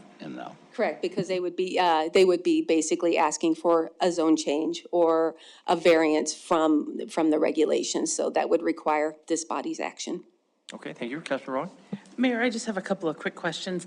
How long you may have said this and it didn't stick. How long do you expect the temporary commission to last? We are anticipating till May 2026. So May 2026. So if that's the case, why not just do the planning committee? Why do the planning as it exists? Because that's allowable under the land use laws. You could just say the current planning board is what we're designating. Why add the zoning and?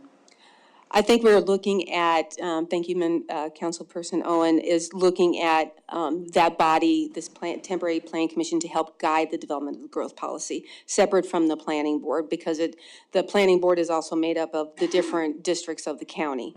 So I think that's why we were looking at doing that. I see, that makes sense. Notably, under this current proposal, every single board member will be male, not a single female in the group. That's probably correct. Looking at our makeup of the city members of the planning board, and I'm not sure of the zoning commission and board of adjustment. Be sure, it's all male. So what can we do? How can we offset that better and get a more diverse set of not just input, but decision makers? Well, in this initial portion of developing the growth policy, again, will be very significant public outreach. We're going to have significant stakeholder involvement, so all will be participants. So the planning commission, we just have to encourage everybody to apply to be on that planning commission, male, female, young, 2026, right? Yeah, in May 2026. So hopefully with this process, this is going to be a huge change for our residents. So I'm hoping we can really gauge that interest in serving on our boards and commissions because of the impact of this Land Use Planning Act that's going to have on our community. So I'm hoping that will really gauge the interest and maybe give us some really good applicants in the future. I'm with you, 100% with you on that vision, but it doesn't change the fact that the decision makers on this first future land map will represent arguably a relatively narrow set of interests. Is there anything we can do to correct that?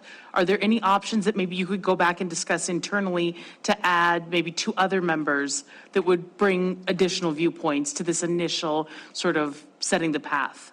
we can definitely discuss that. We can definitely discuss that. We want to make sure that we have a very diverse, robust committee that's taking this forward. And, the public engagement is going to be very large. And, that's something we can discuss internally on how do we diversify this moving forward. Thank you. You're welcome. Thank you. Councilmember Neese, Councilmember Gillick?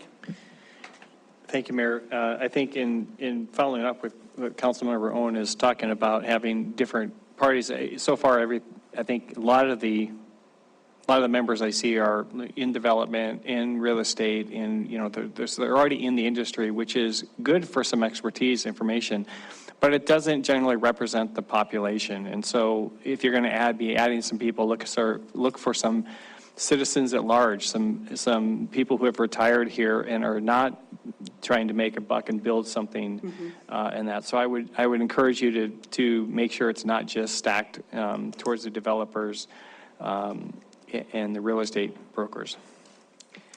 Thank you very much. Councilmember Gillick? Great. Thank you, Mayor. Laura, I'm guessing you asked already before presenting, but all the current city members of the planning board are amenable to doing this additional amount of work and, for another year and a half, 2 years, I guess. 2 years, yeah. Yeah. Yes. Thank you, Councilmember Gulick. Yes, when Wyeth presented this, he pretty much strong-armed him and said, hey, these are your other duties as assigned as a planning board member. We really need your guidance, your familiarity with, land use in the city and stuff. So they are aware of this. Okay, thank you very much. We will open this up for a public hearing. Anything else in the way for questions for Laura? Councilmember Neese? Mayor, when you first were explaining the process, I just want to confirm, we're going to have a public hearing tonight, but we're going to postpone it. We're not going to close it. We'll just have another public hearing the next time it That's comes right. up. Okay. Yeah. Thank you. Assuming the council agrees with that. Okay, thank And you. that would be my recommendation. It's also staff's recommendation. Okay, another question, if you don't mind. Go ahead.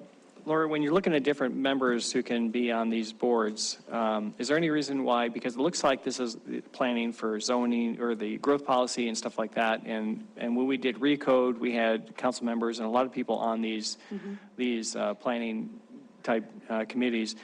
Is there any reason council members can't be on this board? No, absolutely. We encourage participation. I mean, we want everybody involved. We want you to be able to be at those meetings to hear what your constituents are saying. We want you there to have your input. No, I'm sorry, not just to attend, but to actually be appointed. We can discuss. Okay. We'll discuss it with All right, Gina. great, Yeah, thank you. Absolutely. Thank you. We can discuss it. I'm trying to think if our boards and commissions specifically prohibit elected official. It does. I think that's the case. What's that? Well, according to the language of this, this board will be governed by our existing ordinance, so that might prohibit that. Councilmember Ripsis? Thank you, Mayor. Well, this isn't completely relevant to setting up the commission tonight, but you said something interesting that I want to ask about. That in the future, currently we have a city and county planning board, and in the future we will have a city planning board and a county planning board. I imagine there's a lot of that city-county integration in planning, especially out on the west end where we are, is really tough.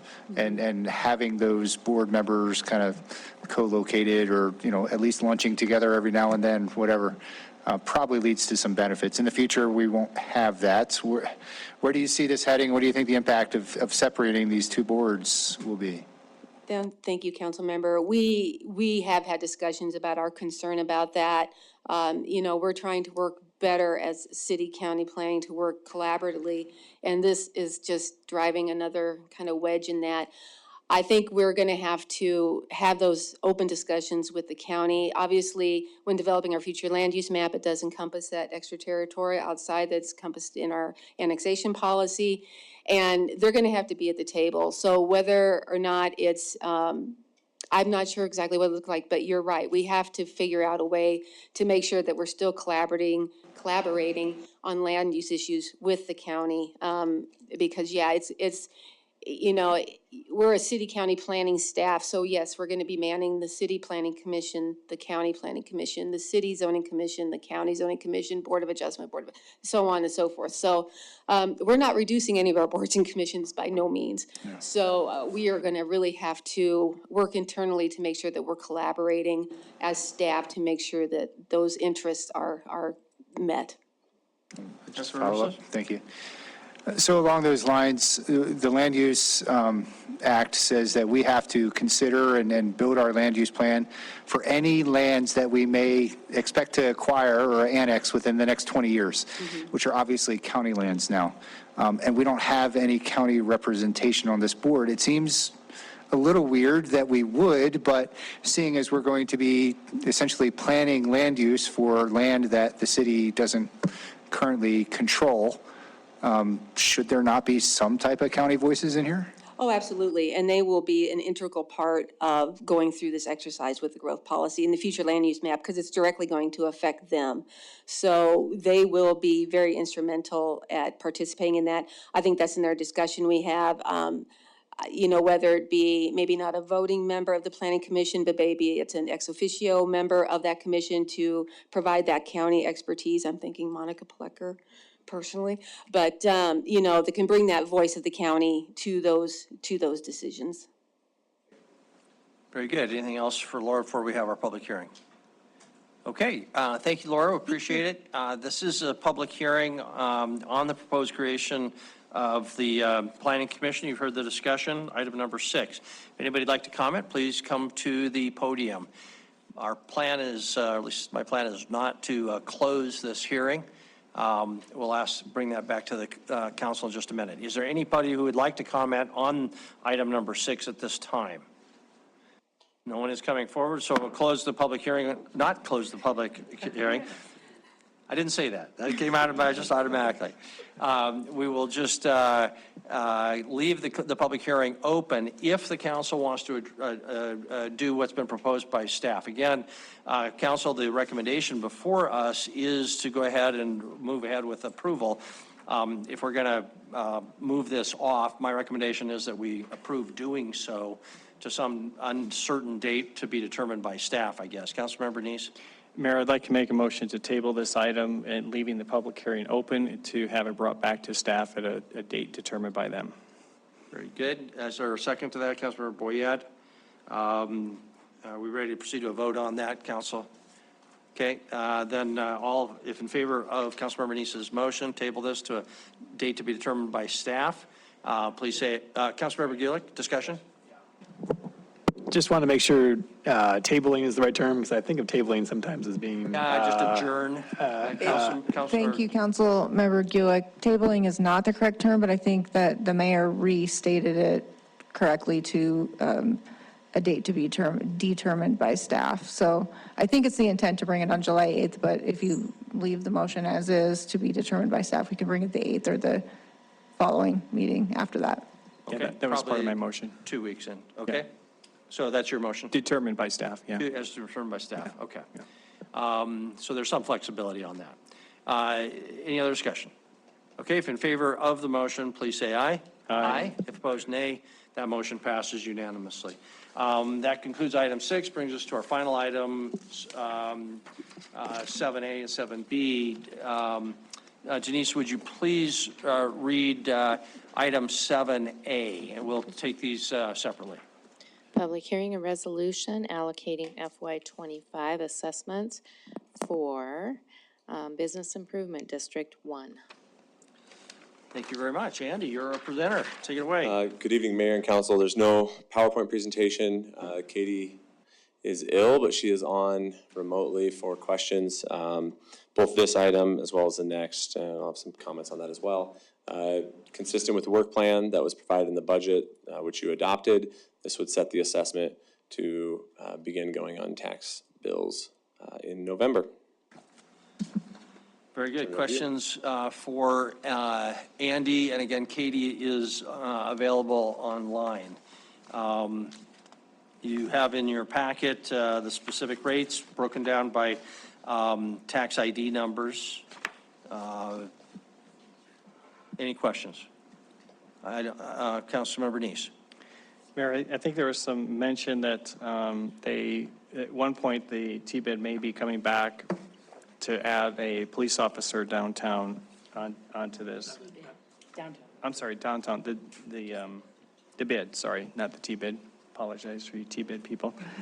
So the bid, so that would actually increase, I would assume it's going to increase anywhere from $110,000 to $120,000 a year in raising. So that's a pretty significant amount. I think I calculated it out to be about 20% on that. I just am, and, again, we want to make the downtown vital, and we want people to come down there, but if the businesses are going to be taxing themselves substantially, I'm hoping that we're getting a good representation of the members down there that are agreeing with this, because I sure hate to see our downtown start being taxed so high that they are going to start moving out unless they want to come to the Heights. We'll take some up in the Heights. So, anyway, I'm concerned about that. So, I don't know if they can talk to as far as how the businesses downtown feel about not just this approval here, but the whole idea of this additional tax that they're. Councilmember Neese, would you like Katie to comment if she wants to on the issue where they might be out with the police officer question? Yeah, how they're feeling on the pressure of the tax now as far as that, and then also, as far as increasing it in the future. Katie, if you're with us and would like to comment, hopefully you heard that, please feel free. Yes, I am here. Can you hear me okay? We can. Okay. Mayor and Councilmember Neese, if you recall at the last meeting I was at, we are actually not increasing the assessment in fiscal year 25 because we are in the year in which the business improvement district needs to be renewed. And so we are actually going out to all property owners within the business improvement district to renew their interest in participating, and in which case then we will bring it to council to certify another 10 years of business improvement district period. But during this time, we're not increasing the assessment, and Mayor and Council, we had indicated at the last meeting that we'll be doing a lot of research on the ground with the property owners to ensure that this fourth officer is exactly what they want. And as we had spoken with Councilmember Kennedy in his recommendation to add a fourth officer, this was part of our work plan, as you see on there, was to do the planning effort in which to bring that fourth officer on. But in fiscal year 25, we are not increasing the bid assessment at this time. Okay, thank you. I appreciate that. So this, if the bid is not approved, this would probably be the last year that we're looking at it, if the merchants don't reapprove this. Is that correct? Councilmember Neese, that's correct. The bid needs to be renewed every 10 years. We are just finishing up in 2025 our second renewal, so it's been there in place for 20 years. Our expectation is that we will have no issues with getting approval to renew the bid and renew it for another 10 years. But that is our work for this year. Okay, thank you. Okay, thank you very much. Anything else for staff before we have a public hearing on this item? Councilmember Kennedy. Just one comment. Thanks, Katie, for talking about that. That was something we sat down and we discussed, and the downtown property owners have stated over and over again, they want another officer down there, and they want the safety factor in the downtown area. So, and Katie had stated that she is working with all the property owners, and as she stated now, it wouldn't go into effect until a year from now when she has it. But the one thing about it is they had the funding to be able to go forward. Instead of taking it out of TIF, they would do it with the BID. Very good, thank you. Okay, we'll open this up for public hearing then on item 7A, the proposed assessments for the Business Improvement District. If anybody would like to comment on item 7A, the bid assessments, now is your opportunity. Would anybody like to comment? This is a public hearing. Just come to the podium if you would like to comment. Is there any comment on item 7A? No one is coming forward, so we'll close the public hearing on item 7A. Back to council. Councilmember Boyette. Thank you, Mayor.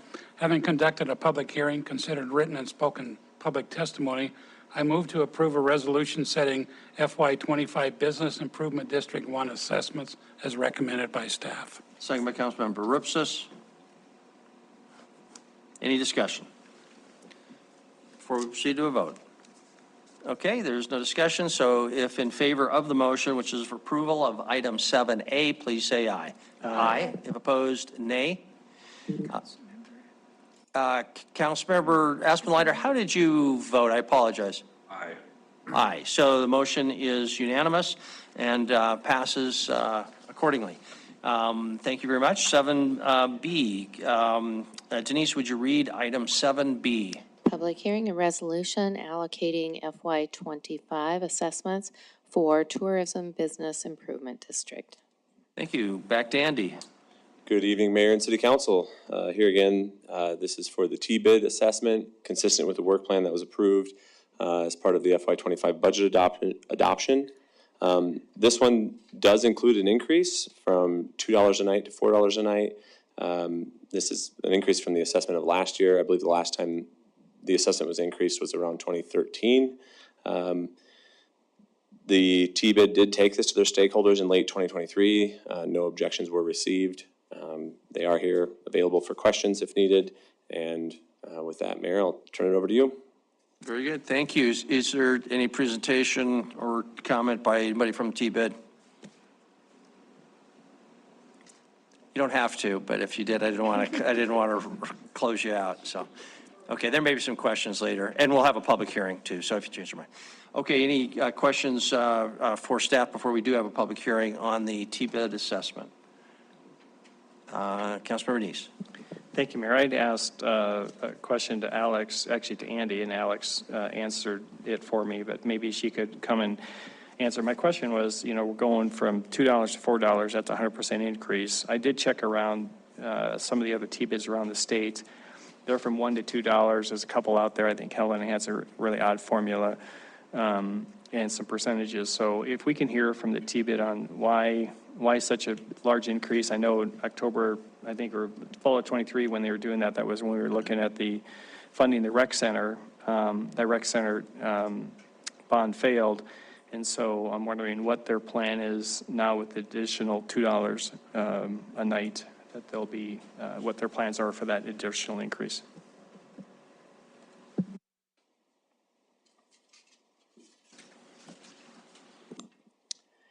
Good evening, Mayor, Council. Thank you so much. I'm Alex Tyson, the Executive Director of Visit Billings, 815 South 27th Street.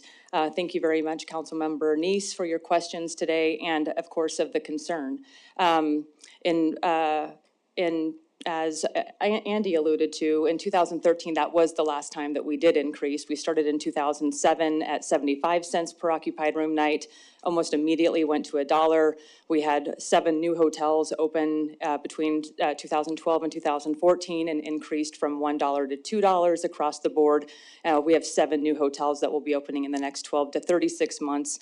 So it is an aggressive but very thought out and methodical decision by the TBID board to move forward with a double of the increase. I have 3 stakeholders here, 2 board members, happy to answer any questions about the TBID's decision, the board's decision. I'm happy to answer any questions about FY25 priorities. I'm also here to answer any questions about the visioning, any of the expectations that the TBID board has of staff at this point in time with the increase. Of all of the 7, Butte is the only one that's really $1. And I think that there might be one or two rural communities of the 22 TBIDs across the state that are at $1 still. We are the leader, always have been. We have constant conversations. We're right now in a process where we're really robbing Peter to pay Paul.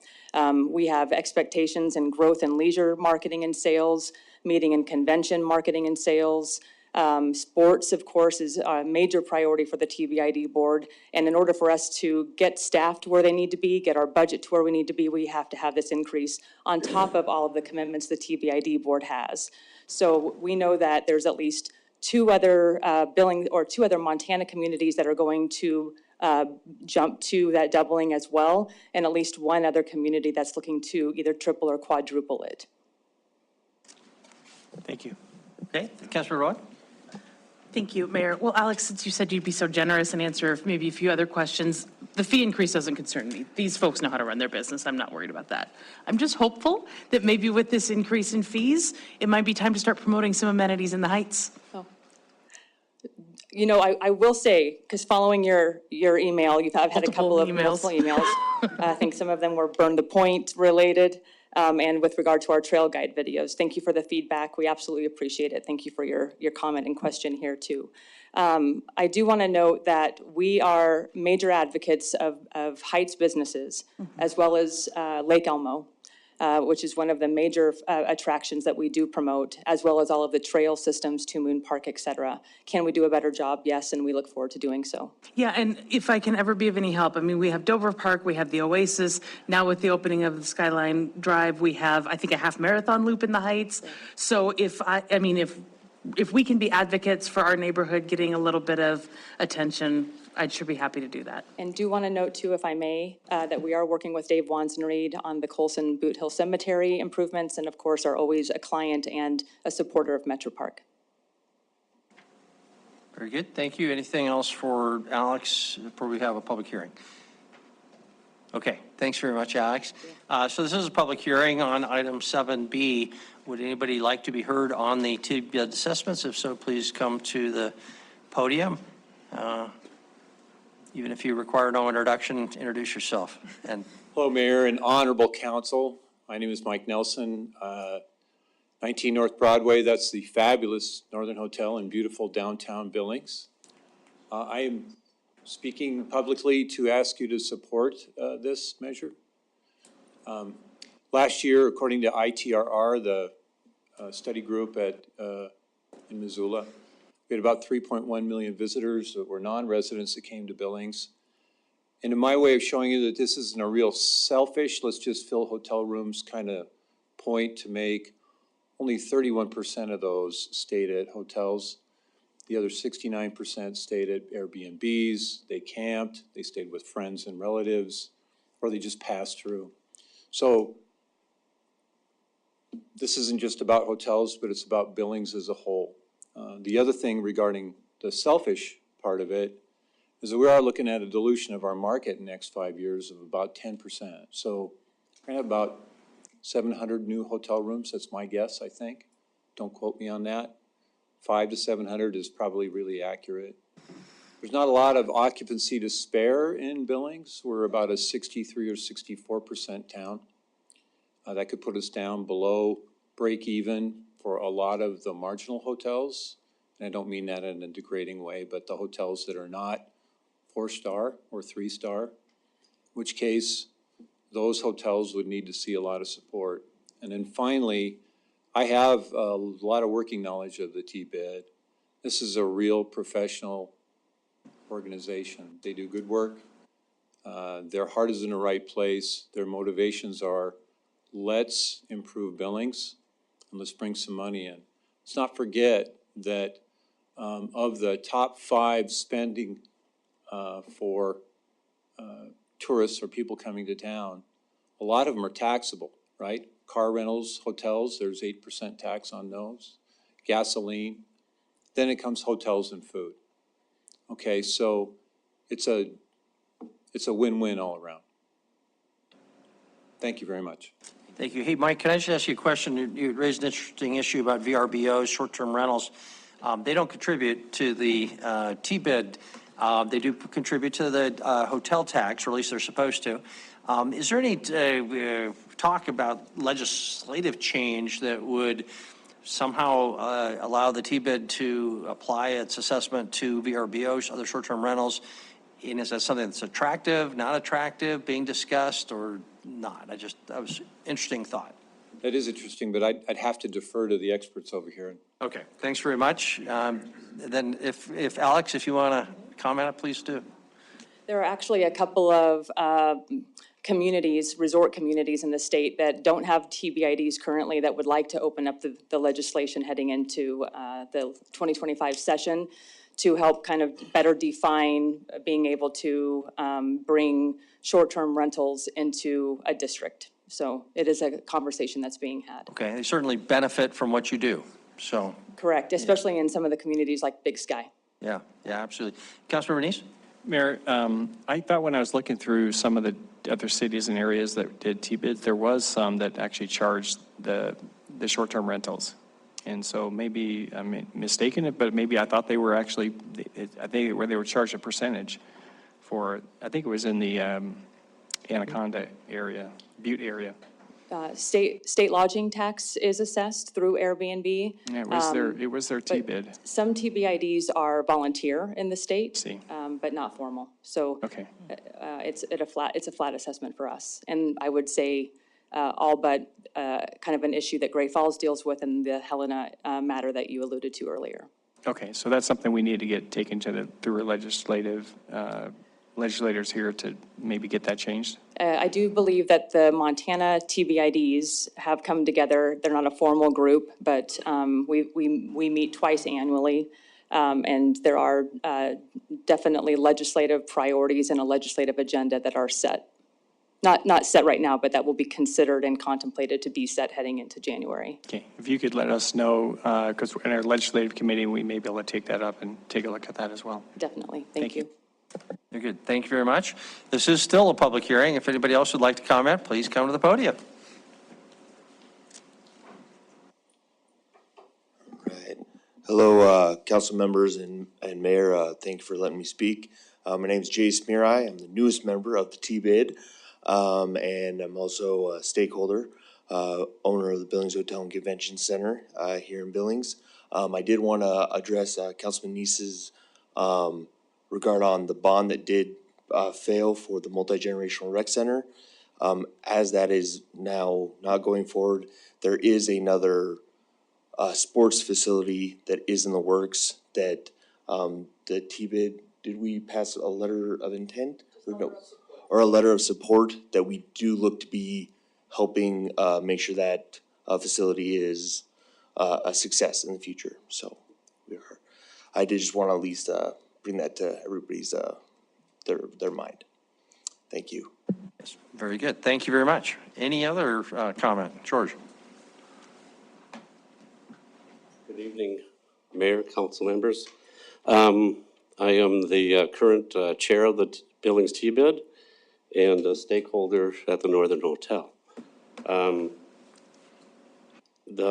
What the T-bid does is also, you know, we have 400 and some thousand already committed for air travel, bringing more airlines in. We have 90,000 committed for the Stagecoach Trail. I mean, all these things are, hopefully will draw tourists and give them something else to do, but it's also for the community.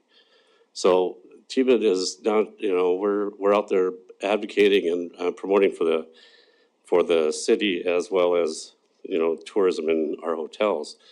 There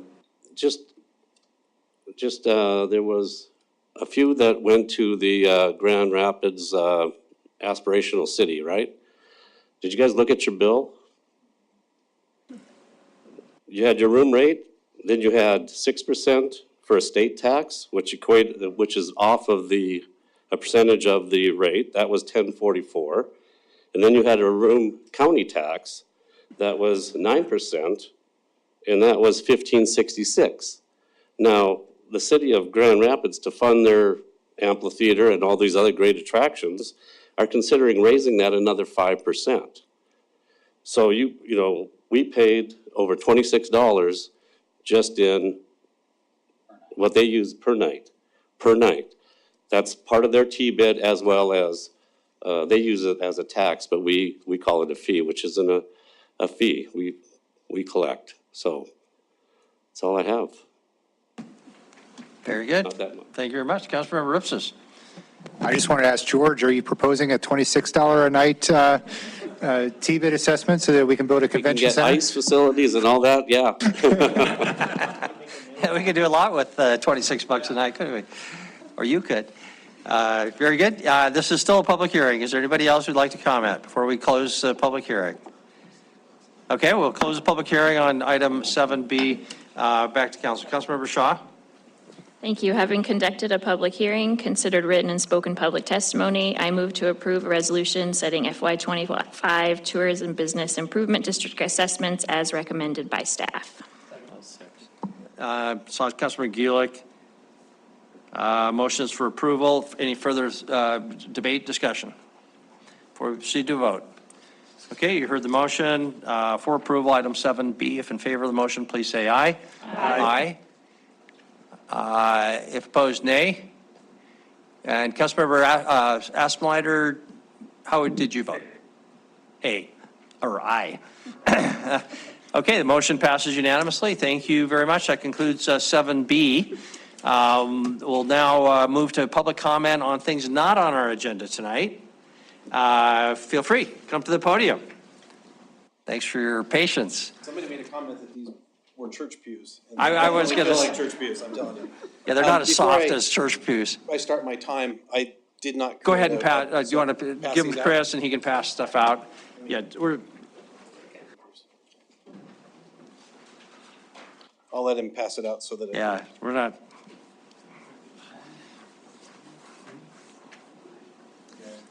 What? No.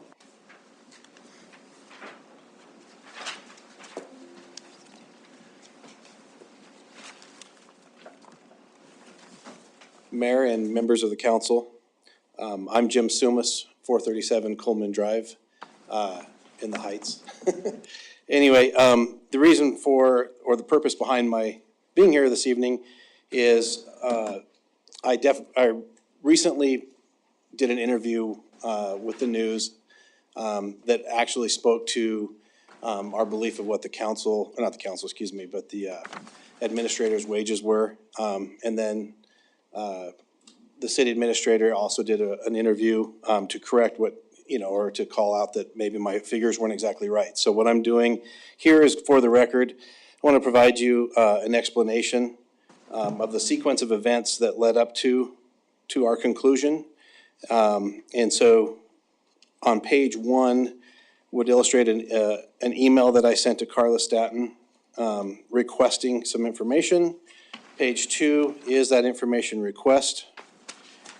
Page 3 is the response back from Deanna Redfern concerning, and then page 4 is the attachment.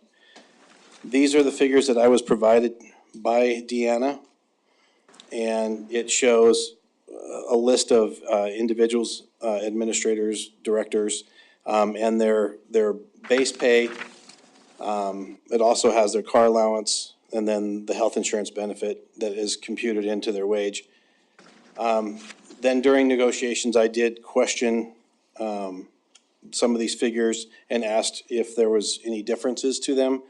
Then I also followed that up on the next page with an email to Carla saying that last week you expressed uncertainty concerning the wage rates that as we presented.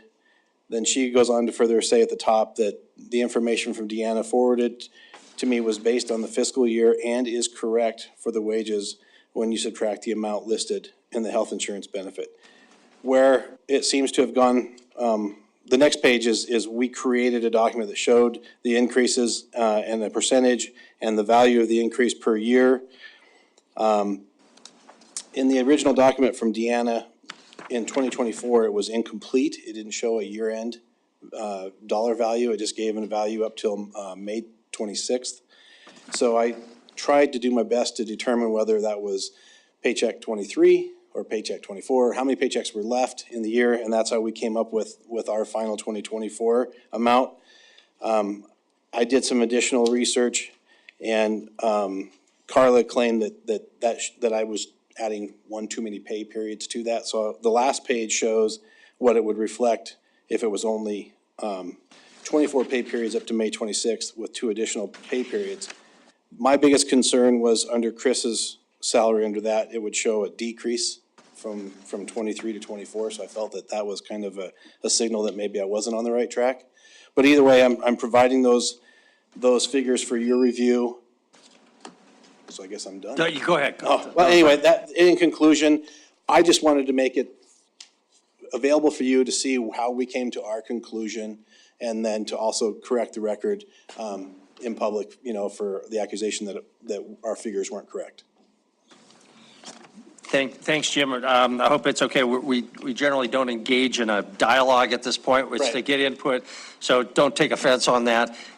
Plus, it's a lot to consume, right? Yes. So we wouldn't be very knowledgeable, but thanks for giving us. It takes a while to look at it, and for staff, and if council members have questions for Chris, I'm sure he'd welcome opportunity to give him a call or something like that with specific questions. So thank you. Sorry you had to wait here for however many, 2.5+ hours, but maybe it was educational.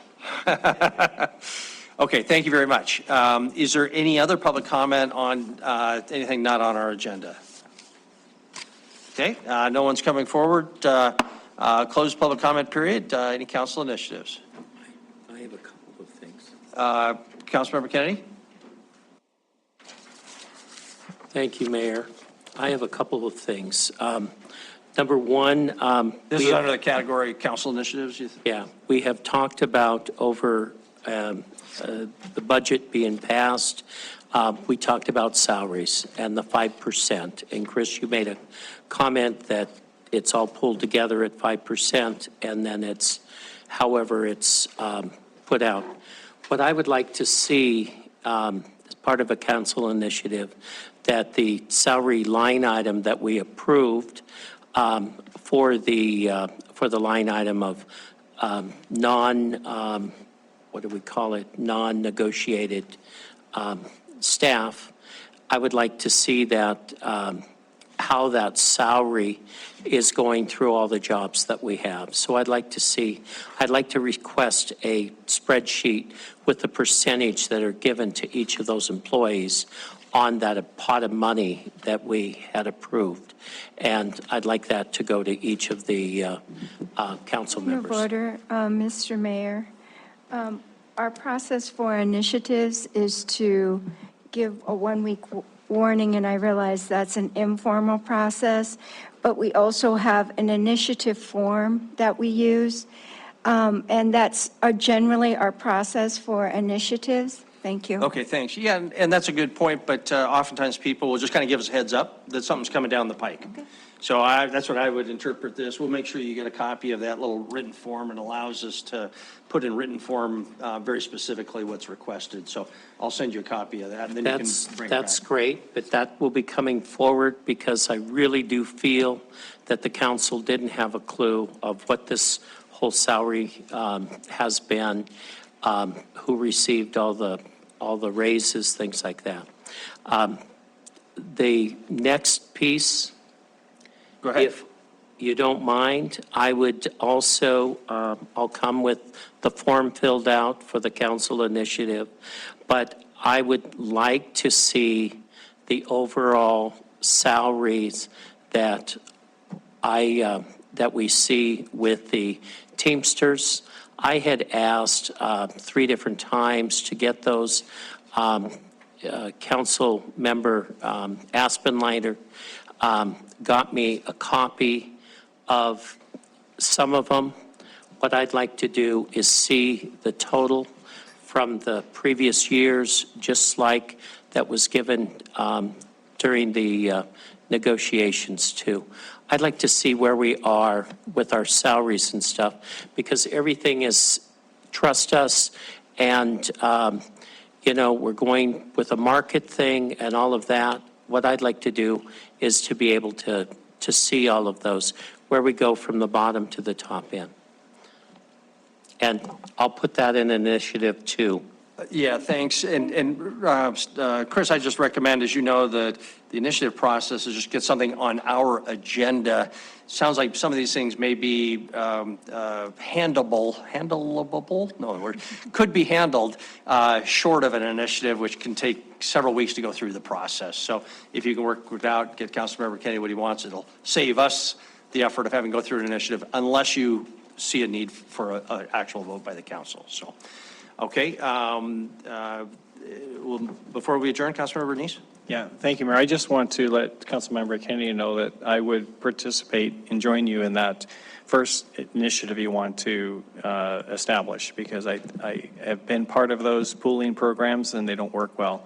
And so I think there is something we as a council need to now make a change in policy.